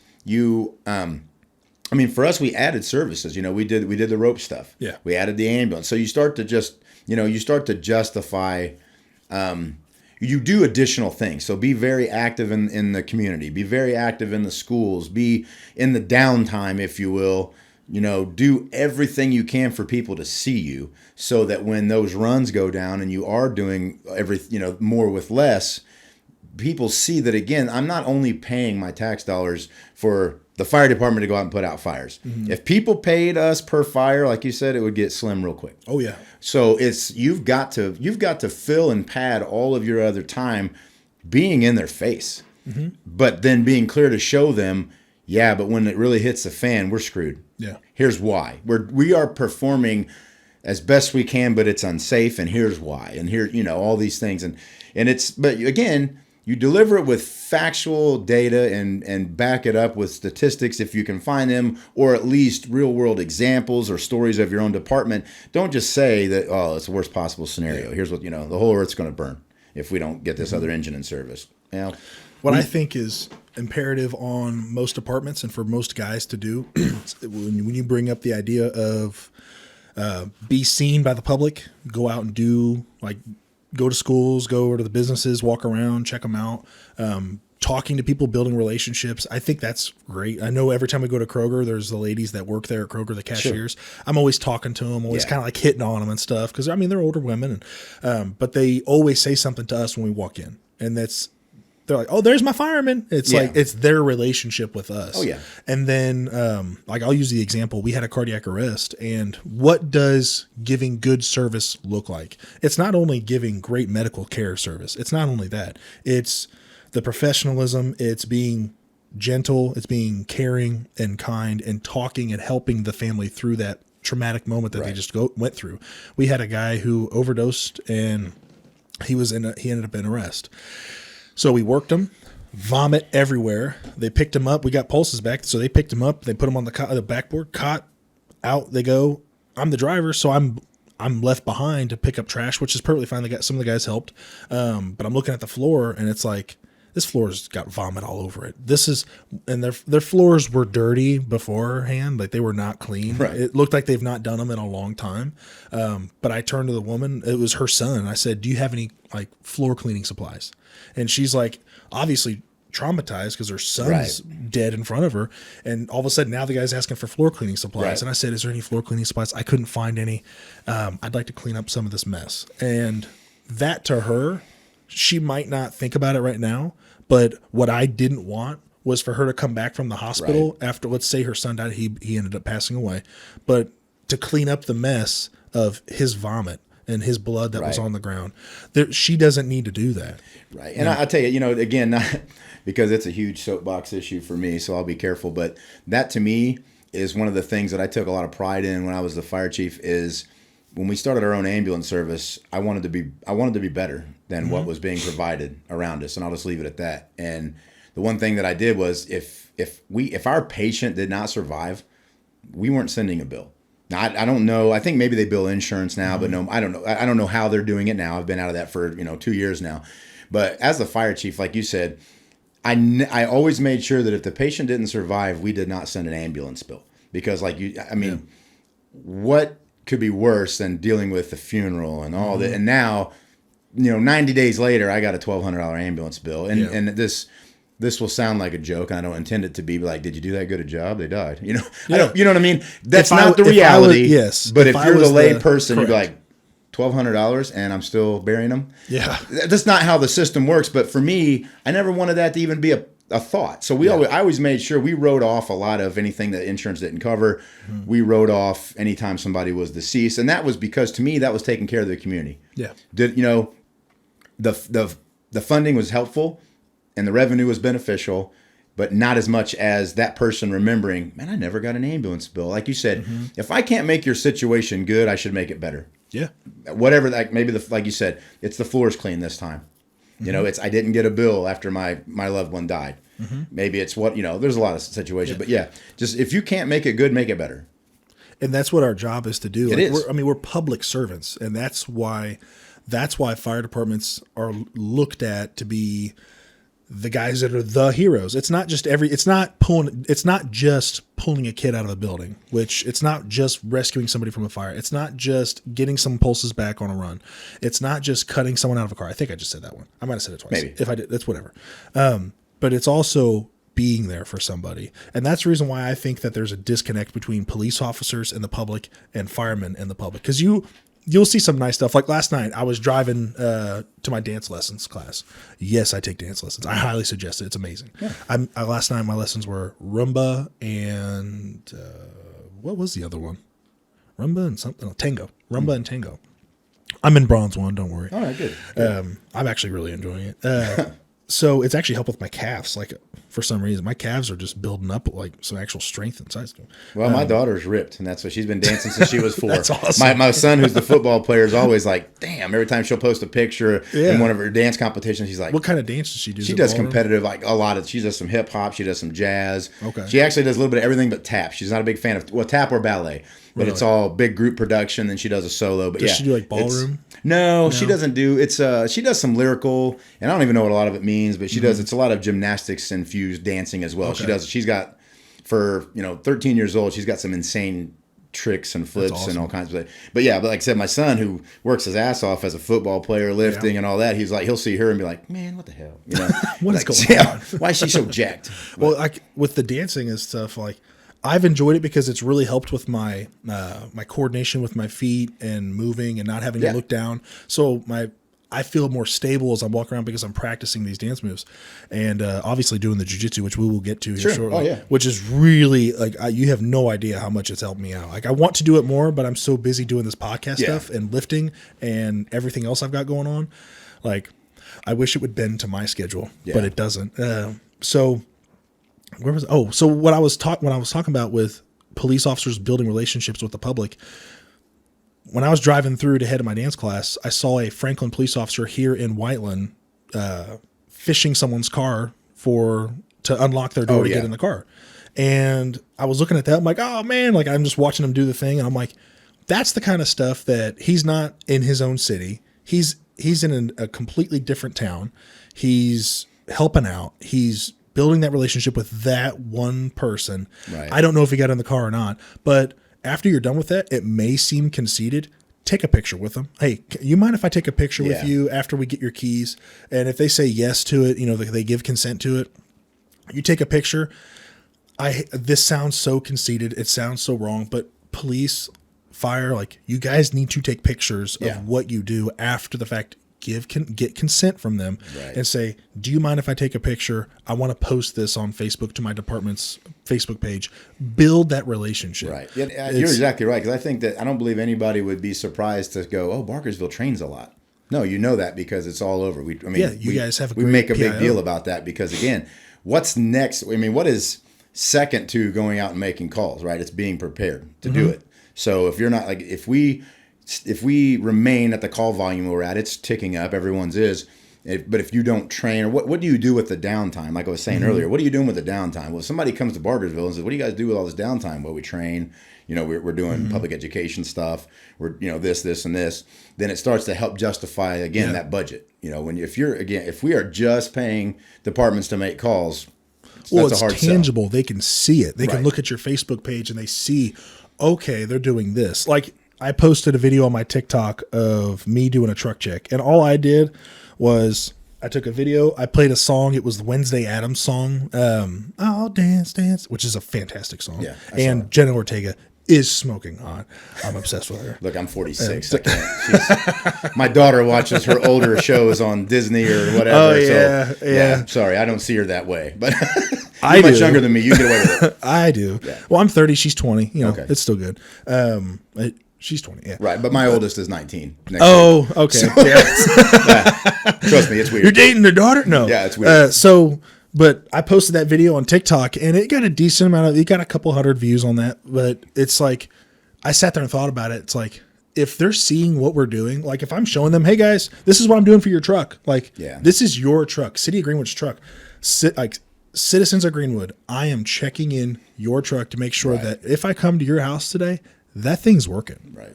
And if they can understand it, because like I've had people ask, like, what do you guys do for the fire department? Right. Like, they don't even know. And that comes down to, I blame that partially on myself because then I'm not educating the public as much as I should, which is why I like doing this because I feel like it's educating some of the public. But also it's like, I should take pictures and videos and saying, this is what we're doing today. Like the reason why I take pictures of my workouts with the guys I do on shift to show people, for one, on my friends list, like, hey guys, go work out. Right. Like, we're firemen. Don't be fat. Right. I mean, don't be lazy. You could be a little bit of, I mean, I've got some fat on me. Everyone does. But like, don't be lazy. Like, my mom and dad don't deserve that. They live in the district next to mine. They don't deserve that. My mom and dad deserve the best. Like, they deserve an athlete, a D1 athlete, whatever that means. I don't know what that means. Yeah. But like, they deserve somebody who is fit. They deserve somebody who's ready to go at all times. Even after your workout, when you're exhausted, you're going to give 110%. Right.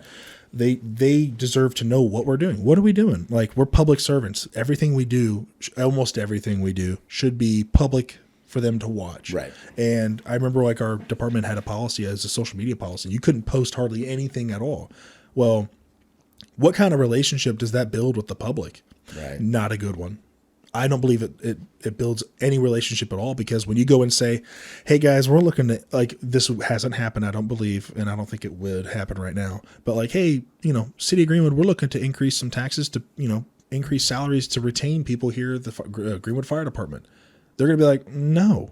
Right. What do they even do? There's no fires here, which they're correct. There's hardly any ever fires.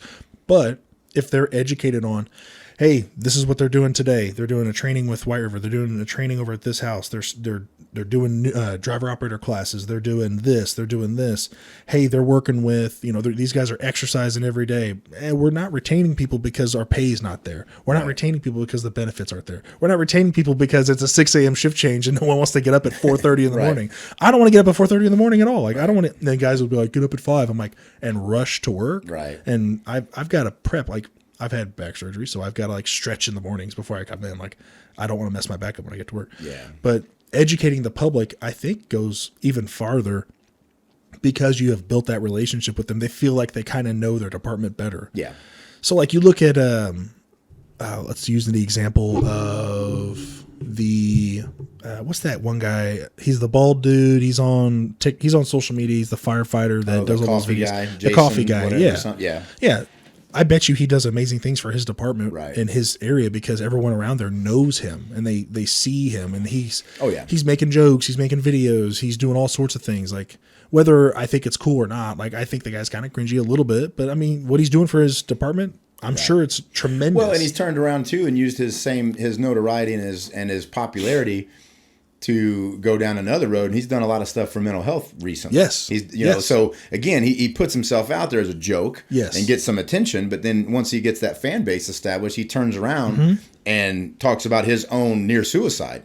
I mean, so that's, like you said, now people that know that guy understand, oh, he's not just sitting in the station playing Xbox for 12 hours and going to bed. When he's not making calls, he's doing all of these things.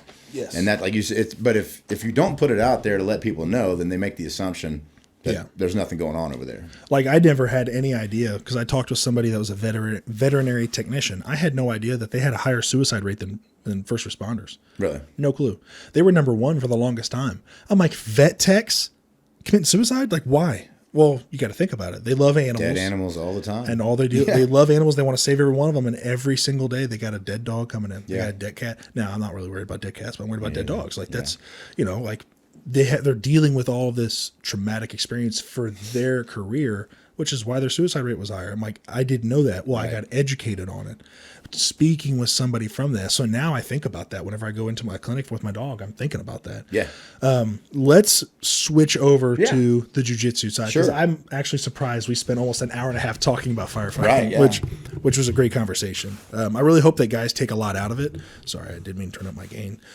I hope that a lot of guys get a lot out of that, because we've got to change the way things are. Like, I truly think what I would love to see with my department is either a 4896, which there's a lot of benefits to that, or if we can't do that, then a 7 a.m. shift change with a full Kelly day. Yeah. And I think that you'll see a lot, because guys need some time off. And yes, we do get a decent amount of time off now, but having that set time every third week you're getting a full shift off, you're getting 5 days off. That's going to re-energize guys, and they're going to be even happier to come in. I mean, you look at like the 4-day work week, the studies that have been done on that. In those studies, they've ended up increasing the productability of all the people that work for those companies. And it's kind of where like they have less time. Well, they're spending, when they come in, they're ready to work. They're not sitting there talking around. But let's switch over to the jiu-jitsu side of things. So you've been doing jiu-jitsu for a while now. Yeah, about 8 years, a little more. 8 years. Yeah. And I've rolled with you a couple times, and I won't lie to you.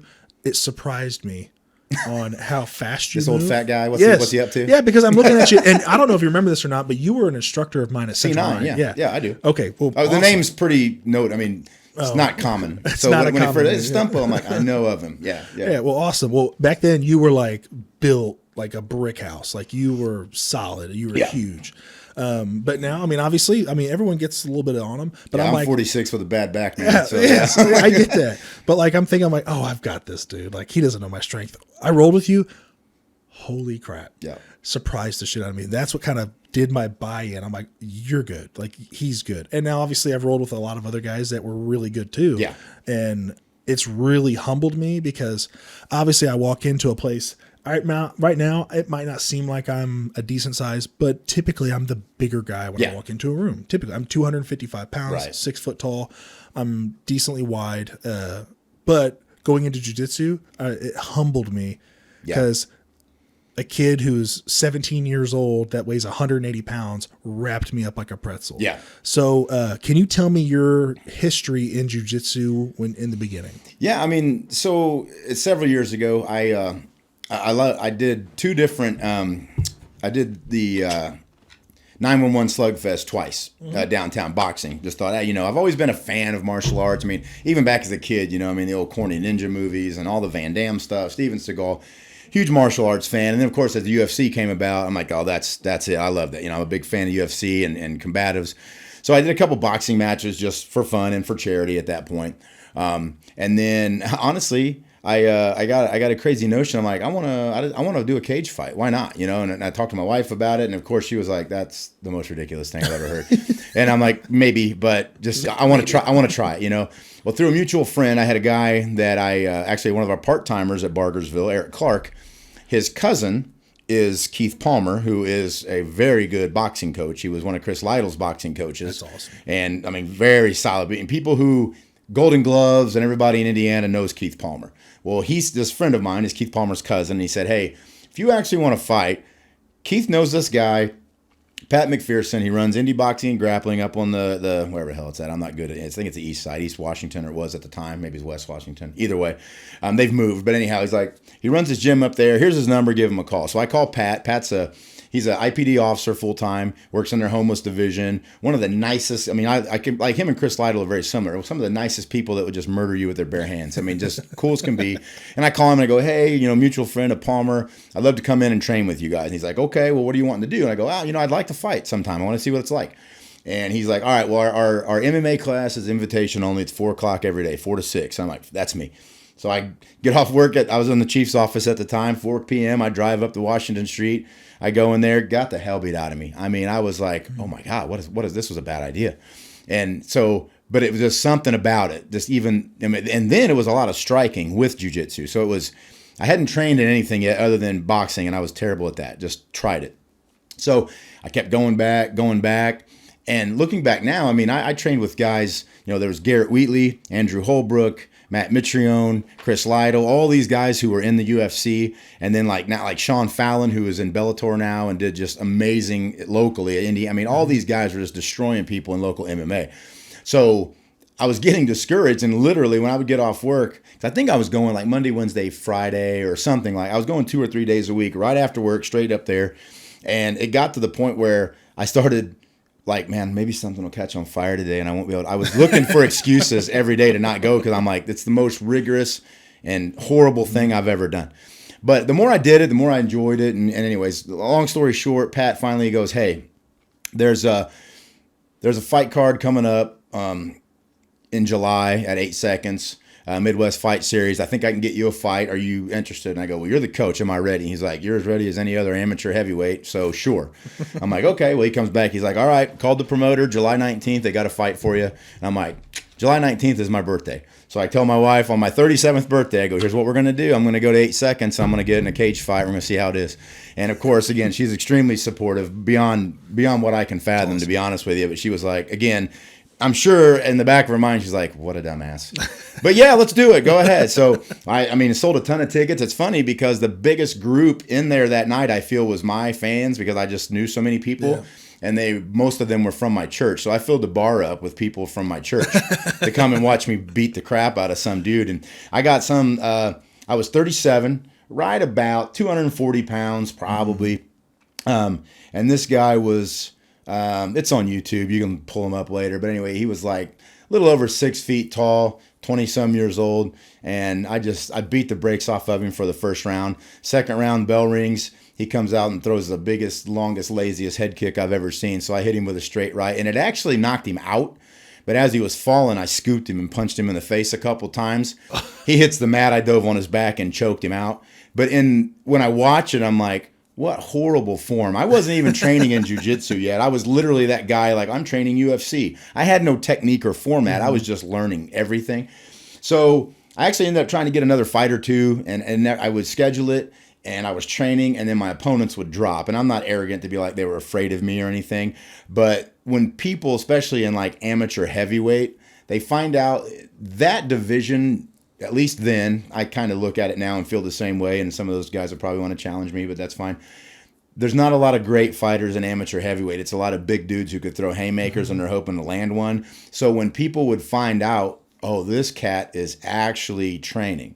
Like I was training to fight with, like I said, several people who ended up in the big show. I feel at some point they would be, I thought it was a tough man competition. I don't really want to actually fight somebody who's learning to fight. So I never could get another fight. Somewhere along the way, my church started a martial arts class, mostly karate based. So I got into that with my boys, and we were doing that a little bit.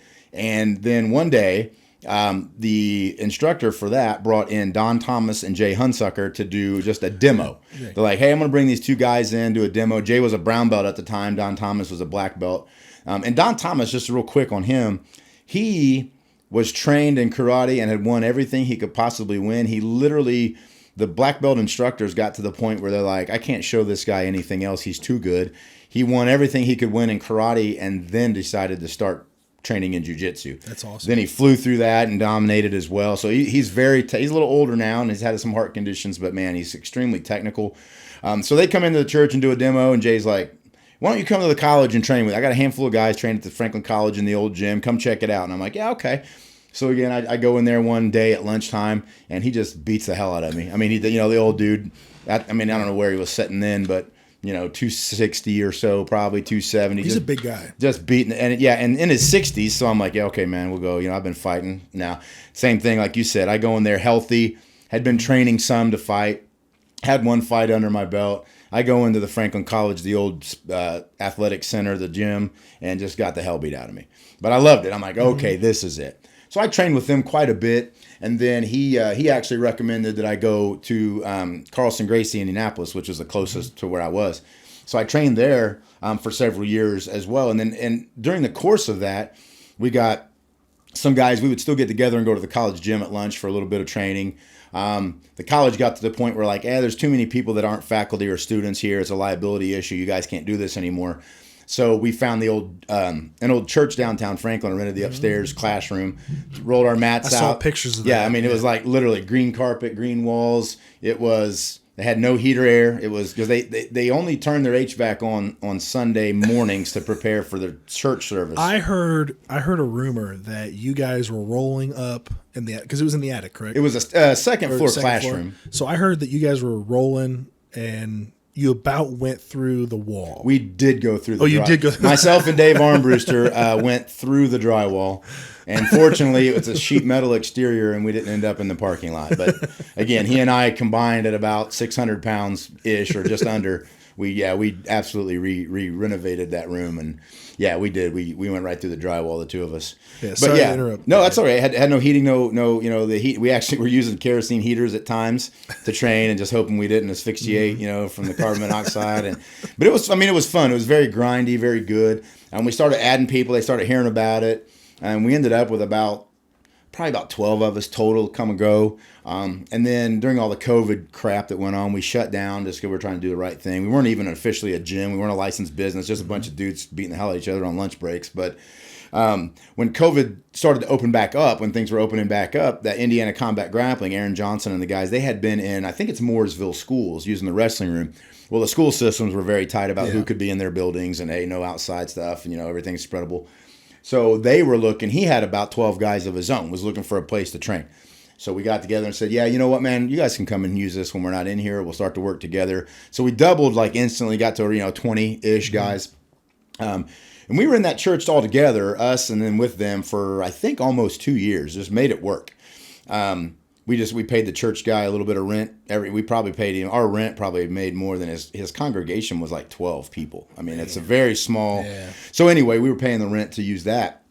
And then Brian Alvey got involved with us, and he was training with us, and he was looking at some warehouse space anyway. So he ended up renting a warehouse on the east side of Franklin, over in a little bit of a grungy, dirty commercial area. But we're like, yeah, this will work, Mm-hmm. So we rolled our mats out on that concrete floor and set up stuff and then people started to hear about it. We still weren't an official business, but we had a Facebook, and I was advertising a little more, and people started, showing up and checking it out and joining, and we started to add.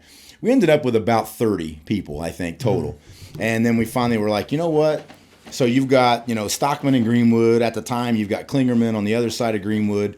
Outside of that, it's Indy. It's, pretty far south. Like, there's nothing around here. So I was like, I get with Jay and Josh McMillan, Vince Perkins. And I'm like, hey, somebody needs to bring jiu-jitsu to Franklin. Why not us? We're already here. We've got everything in place. Let's start looking for something real. So we got, Tony Provo, who at the time was a Franklin police officer, but also a real estate agent. I'm like, find me some commercial buildings. So he found me a few. I looked at a few, and then the one that we're in over there, they hit that. And I went and looked at it, and literally when I walked in the door, I'm like, this is it. I got to get this building. Talked to the landlord. He owns the building in the parking lot adjacent to the gym, and he only bought the building so that he could control his neighbors. He didn't want some dirtbags setting up some, he said he didn't want people, tearing cars down or who knows what. So he's got a reputable business. He does like screen printing and embroidery, uniform work. Cool. So he was like, I want to control my neighbors. So when I explained to him what we were doing, how we did it, that we've got, police, fire, nurses, professionals, military, he was like, perfect. So we set it up. We ended up getting the lease, setting everything up, establishing it with the state as a business and the IRS, and did everything legit. And then in June 14th of 2021, we went ahead and just pulled the trigger and opened Franklin Jiu-Jitsu Club. And again, so that was June 14th of 21. And I just locked in we're at about 106 now. We have 106 members / students today. So we've got 6 black belts who teach on different rotations in there at all different times of day. We do, we've got classes at 5 a.m., 11:30, 5 and 6 p.m., Saturday mornings, Sunday mornings. We got kids from 5 years old up. But yeah, you join the club, you get a key or a code to the door. You can come in, and we've got Olympic weight sets and all that stuff going on in there, cardio equipment. We've added boxing and kickboxing now on Wednesday nights. So it's really taken off. And it's I was thinking about it on the way here, I'm like, how do I say this without offending anyone? But to be honest with you, outside of my family, I really enjoy my work crew and all that. But that group that I train with in jiu-jitsu, outside of my family, are probably my favorite people. They're the closest I am with anyone that I encounter throughout my normal day-to-day stuff. So it's been hugely beneficial for me. Both physically and mentally. Now that I'm back on shift, I have been lifting and running a little bit on the shift days when I can't do jiu-jitsu. But for the last 6 years at least, that's all I've done for fitness is train. I train jiu-jitsu, 5, 6, 7 days a week when I can, sometimes twice a day. So, I love it. I'm in there as much as I can be.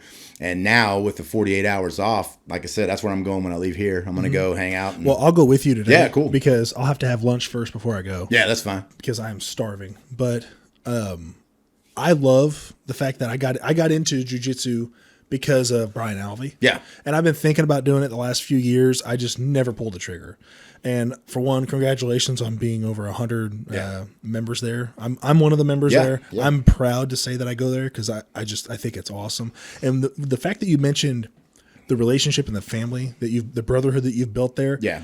I can see why, because obviously working at the fire department, you have a brotherhood there, but you're not forced to touch anybody there. You're forced to touch somebody consensually in jiu-jitsu, and you're rolling around with a guy and you're having, conversation I try to have a little bit of a conversation like, hey man, does that hurt? Like, or, hey, I apologize, didn't mean to elbow in your face, or like, hey, what are you doing after this? Like just stuff going on, but you're learning so much and it's such a close grip moment. Now it sounds kind of romantic, but it's not. Right. It's, you're getting choked out. Your goal is to choke them out. I was talking to somebody, I'm like, anywhere else in my life, at any moment, if somebody else's sweat hits my face, I'm losing it. Oh, yeah. I'm like, what the, I got to go. I'm running decon. But there, like, it's literally, this is disgusting. Splash in your eye. Sometimes you're breathing too heavy and sweat hits your mouth. It is and gross. You're like, or it's hair still gross. Or hair is in your mouth. It is, but it's still gross. But the thing is, at that moment, all you care about is either surviving that round or finishing your opponent or countering it or whatever. So it literally, in my opinion, is the best example of anything I've ever seen that takes absolute focus. Mm-hmm. All I can do for 5 minutes until that bell rings again is either survive, succeed, or just, try to keep this where it is. Mm-hmm. And again, hair in your mouth, sweat in your eyes, sweat in your mouth, get kicked in the crotch, maybe elbow across the face, things like that. You immediately recognize that it happened, and then it's zone right back to what's going on. Mm-hmm. And I've never seen anything help me focus on anything like that. Yes. For me, it's been, for one, it makes me feel more like a man. Yeah. Because I'm wrestling another person. Yeah. I'm trying to control them. I can't do much because I don't have the skill set, and I don't force it to happen every week, which I need to be better about that. I know I need to, but I just need to change my schedule around is what I need to do. Like tonight, so I just got a message on Facebook. So on my messenger, from 6 to 8, I do pickleball, and it's kind of random when we do it, but I love playing pickleball. Okay. And it's like 6 to 8 pickleball. I'm like, I'm going to do it because I love playing it once a week. Yeah. But then I've also at like 8:30, I have an MRI that I got to go do. And after the MRI, then I'm going to come home. It's going to be like 9:40 by the time I'm done with it. And it's like, I would love to just go for jiu-jitsu, but it's just like, it's in Franklin for me. And then I got to drive up to Greenwood, and then I got to drive up to the south side of Indianapolis for the MRI. So but for me, and what I've been telling other guys about jiu-jitsu, and I've tried sending guys towards, I've brought 2 guys in with me to the club, and they enjoy it. They really like it. I'll text them here in a second. That way they have awareness of when I'm going. Yeah. But it really helped me with my depression, my anxiety. It helped me with my stress, because I felt like, because someone told me, Brian told me, he's like, when you're done with it, you're going to feel like you've just relieved so much off your shoulders. 100%. I was like, I don't know about that. I went and did it, and that's exactly how I felt. I felt like there's nothing going wrong right now, because I just went through hell. Like, I just got choked out multiple times. I tapped probably 12 times in a 5-minute round. But what could be worse today? Like you said, exactly. Yeah. I'm going to wait in a line a little bit longer than I wanted to. I'm going to somebody's going to cut me off. Okay, we'll move on. Like you said, but I won't have somebody trying to put me to sleep with my shirt. You know what I mean? That's not a bad day. Somebody was asking me about like, what is jiu-jitsu? And I'm like, imagine folding laundry, but you're still wearing it all. Right. Like, you're still all of it. No, and you said that exactly right, because that's the 2 things that I gained from it. And it's funny because my wife will tell you, I don't like confrontation when I'm in public. People start arguing and fighting. I'm like, here we go. But what I do know is, barring somebody pulling out a gun or a knife, I don't fear anybody. I mean, I really don't. I mean, not to sound arrogant, but most common people put a hand on me, they're going to be really surprised. And unfortunately, when their friends will tell them what happened when they woke up, you know what I mean? Be like, what the hell? And so I don't worry, like protecting myself or my family out in public, again, barring weapons involved. Yeah. I'm like, go ahead, get your hand, but I'm never going to start anything. But man, if you start it with me. But it gives you that confidence. It because does. I know for me, I've only done it for a few months. I think I'm on my 5th month probably of paying and not attending as much because I know I need to be better about that. But just the amount of times that I've gone and rolled with, like in my head, it's built up my confidence because I got to roll with Chris Idol a couple times. Yeah. Like in my head, I'm like, I rolled with Chris Idol and I put him in one move that he said, well, I'm kind of stuck here. But it was only stuck because of my body weight and my strength. Yeah. And it wasn't hurting him. He was still breathing. He was still perfectly fine. It was just a spot that he just couldn't really do much movement in. Right. And for me, again, at my level, I'm at the point now where if I can survive around with Chris and if I could even pass his guard or get him in a bad spot, that's a big day for me because he is at a different level. I mean, the dude's insane. And like you said, I mean, I'm bigger than him. I won't say stronger, but I'm heavier. All these things, and he counters every bit of it with his skill. But so I'm to the point where, like, oh, do you beat Chris Idol? Like, absolutely not.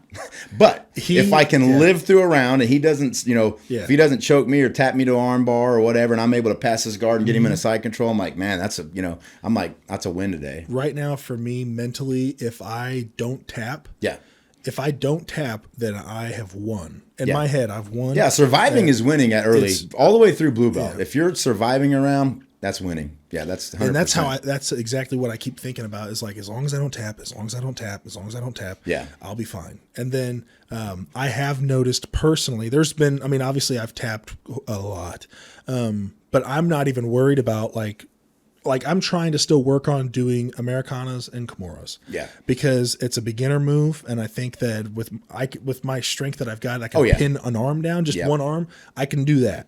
And then working and fishing my arm through either if it's up top, like up here or down here. So this is a Kimura, this is Americana, right? Other way. Oh, God.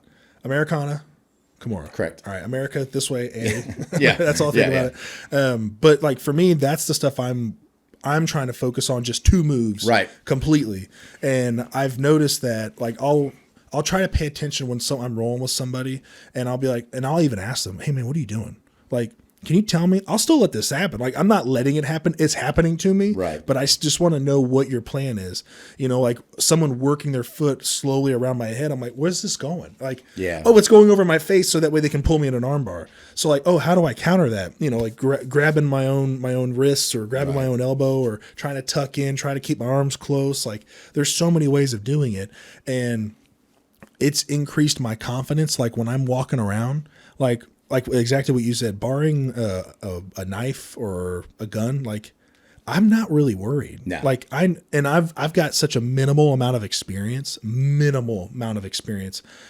walking around thinking like most of these guys in here probably don't have any experience rolling with somebody or wrestling somebody or doing anything. Now the guys that I am worried about, like I've thought about this, like the first thing if I don't provoke fights. I'm the last person that would want to provoke a fight. But if it does happen, one of the questions I'm going to ask is, did you wrestle? Yeah.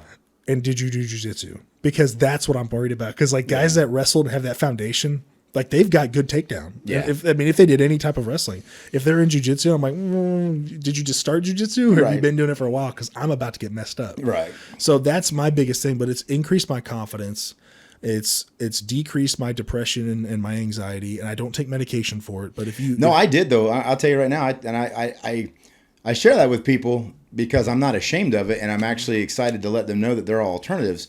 And again, you know what, do what your doctor says. But at the end of the day, I took Lexapro for several years, and the more I train, the more I wean myself off of it. That's awesome. I haven't taken anything for stress, anxiety, depression in 6-7 years. So, I mean, for one, it saves you a lot of money, which isn't the most important thing.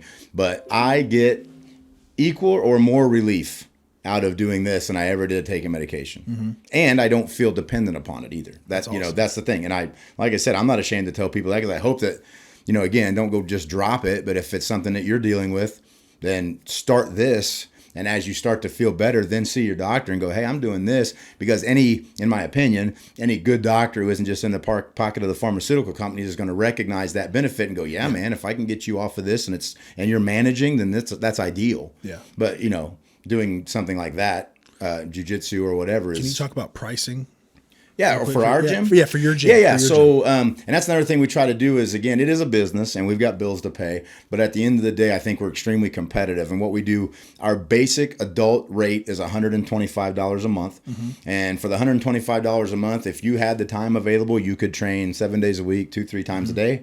Again, you get access to the building where you can come in and lift weights anytime you like, cardio equipment, heavy bags, conditioning, all that good stuff. Most of the time we have guests come in and do clinics, so that's included. There's sometimes there'll be a very small fee. But we also put you in a group texting app to where, again, maybe your schedule is all tied up. And it would not be out of the question for you to send a message and go, hey, I got all this going on, but I could train at 9 tonight. Somebody would be like, yeah, I could do that. Okay. So you might get somebody show up and just work with you for an hour. Just see like, hey, anybody available? That's part of what that app is for. So from there, then there's discounts. We do multiple student discounts. Our kids rate is $75 a month. But if you have a parent and a child training together, we knock it to $150. We do a discount for public safety, military, and veterans. We do up to 4 people in the same household. We cap it at 200. Just trying to, again, we want people to train and we want to add to our student base. We want to continue to make money to pay the bills, but making money is not our primary goal. Introducing people to jiu-jitsu and growing our numbers is what we're going for right now. So what I would say to add on to that, because I am a stickler on money, when I first heard, I'm like, oh, it's going to be like 100 or 120. I'm like, I don't really know. But then once I paid it and then I started doing it, 100% worth it. Yeah. Like I pay $22 to go to the gym. That's pretty fair, but I would pay $150 to go to the gym, your guys' jiu-jitsu gym, because of what it brings to my life and how much more comfortable I am now walking around. I feel safer walking around knowing, okay, I have wrestled with somebody. I have been put into a spot where I know what it's like to get choked, not completely out, pretty close. Pretty close, yeah. I know what it's like to have an armbar placed on me, not fully done, but like I know what it feels like to do this stuff. I feel more comfortable. So I would say to anybody who's thinking about doing it, 100%, hands down, go give it a shot, give it a try. I do think the pricing is extremely fair and is worth it. Well, I appreciate 100%. That. And another thing, that what people don't think of is we've got, our kids program is growing really fast. And what I get a lot of parents call me is like, well, they're just not real social. Will this be good for them? And I'm like, it would be outstanding for them. When you introduce a child who has maybe some social awkwardness or is not that comfortable in social settings, and you bring them into this group, again, like you said, we don't even let the kids run submissions yet. They're just doing positions and technique and stuff like that. So before, we're not just throwing kids in there to choke each other. But when it's all said and done, we have seen so many kids just blossom and open up. That's awesome. From this experience. And the other thing is we've got a boy, and I don't want to say, I think it's muscular. Gosh, he's got muscular dystrophy or cerebral palsy. One of the it affects. He's got not a great gait. He's not able to play like football or soccer or anything because he doesn't have the stability. But he comes in and does very well at jiu-jitsu because it's a ground game. He's on the ground and he's able to lock a guard. And his parents, I mean, they've written me a testimonial. They said that what he gains from it in confidence, and we're all he's at school and all of his buddies are playing sports that he can't very successfully compete in. He's got that. I train jiu-jitsu though. I got this, and his confidence is increased by that. I just let we taught I teach at Indian Creek Middle School every year for about a month. I teach jiu-jitsu there just as an elective in their PE program, just to introduce it. And I tell all for girls, young ladies, learning how to defend yourself and sweep somebody when you are stuck on your back with somebody on top of you it's priceless. If you can learn to get somebody, like you said, much larger than you, swept up and on their back, if it's just enough to stand up and run away, it's worth every minute you spent in the gym learning. So that's like the benefits for all people and for all different reasons are just insane to me. And I mean, I'm biased, but I don't know how everybody doesn't want to do this, but it's either you love it or you hate it. You do. And I say we give you guys a 2-week trial to come and check it out. Guys, by the way. But you're not going to. What's that? I'm going to text those 2 guys real quick. Yeah, we tell you got a 2-week trial, man, but nobody needs it. I mean, in a day or two. Yeah, I'm in or not. I love the fact that, because I've had guys at work like joke around and say like, oh, you want to wrestle? I'm like, 100%. Yeah. And it's like, now, here's the deal. Like, if you're going to be putting a sub in, do it slowly, like work it. And what I would say is these guys here at this gym, like if you're worried about, man, they're just going to put me in every submission, it's going to hurt. they do a very good job. If Yeah. you say, because I tell guys like, I got a bad back and my knees hurt, so please don't Yeah. torque my knees and be careful with my back. And they're very respectful of that. No, that's like I said, when we talk about wanting to grow our numbers, we kind of say it jokingly, but nobody wants to break their toys. I mean, if we get people in there and we start hurting people right out of the gate, they're not coming back. So we want longevity in our training partners. We want them to come back. We want them to tell their friends and bring those guys come in.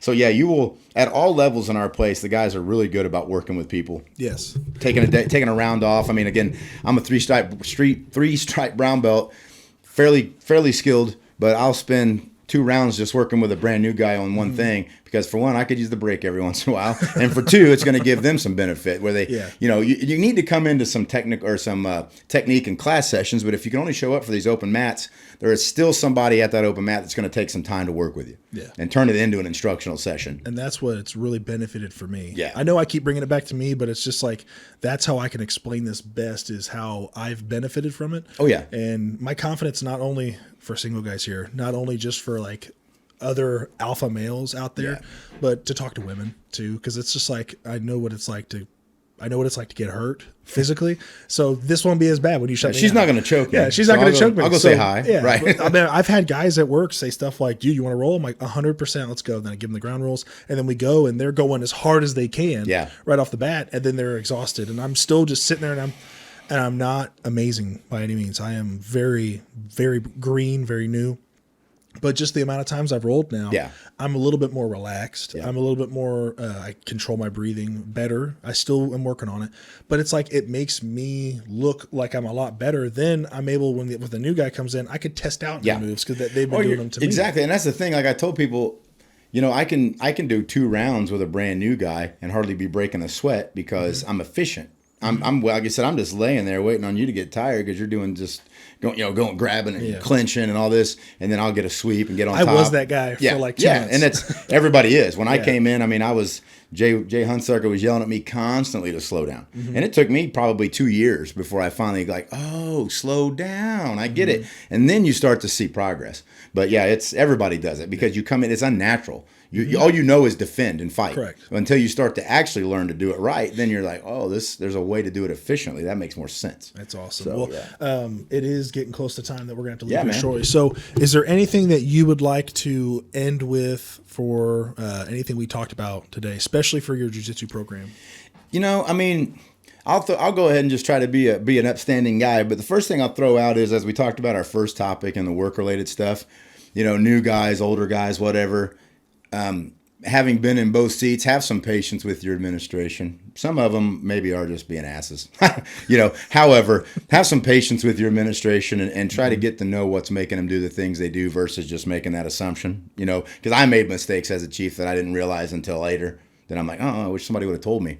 So just, be patient with them. But then moving into the jiu-jitsu side of it, man, again, if you're looking for something to do that's fun, beneficial in a number of ways, and again, if you've got the, I have a guy coming tomorrow that his daughter was in the class I taught at Indian Creek. He's like, hey, my daughter wants to come and check it out. She loved it, and she said I would like it too. So we're both this father-daughter are coming in tomorrow to start checking us out and training.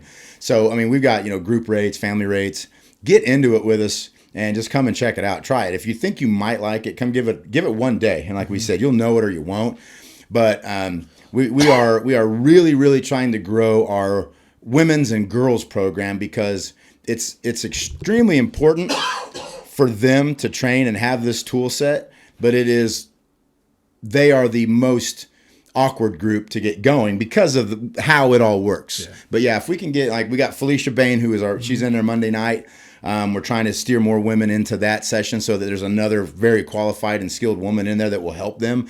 And then the more they get comfortable, you could train with, train. It's actually better for the women to start training with men because it builds their confidence when they see what they're able to do. But so that would be where I would leave it is, come and check it out and send your friends, come in, give us a try, see what you think. But I think you'll like it or you won't pretty quick. Awesome. Well, sir, Jason, thank you so much for coming on. I really appreciate it, man. Yeah, no problem. There we have it, folks. We have all reached the end of the podcast. Thank you so much for continuously listening to it all. If you had to break it up in sections or if you listen to it all at once, either way, It means a lot to me that you stuck around to the end. And if you did stick around to the end, you could just go ahead and type in pineapple down at the bottom, or just send me a message on Instagram and just say pineapple. And that will tell me that you stuck around to the end, and that lets me know that I'm able to make content that you guys are enjoying. So what did you take away from this episode with Captain Jason Ramey? Is there anything that spoke to you while he was speaking about the stresses of admin and the things that they tell you and they don't tell you? Is there anything about jiu-jitsu that really interested you into trying it? I'll let you know, like obviously I spoke about in the episode, I am an attendee over at his gym. I really enjoy it. If you're wanting to get in contact with that, I will put the link down in the description below. I highly suggest it. I highly suggest going and giving it a shot. And but if it's something you're not comfortable with, thank you again for just listening to it. So I hope you guys have an amazing day and enjoy your week, and God bless you.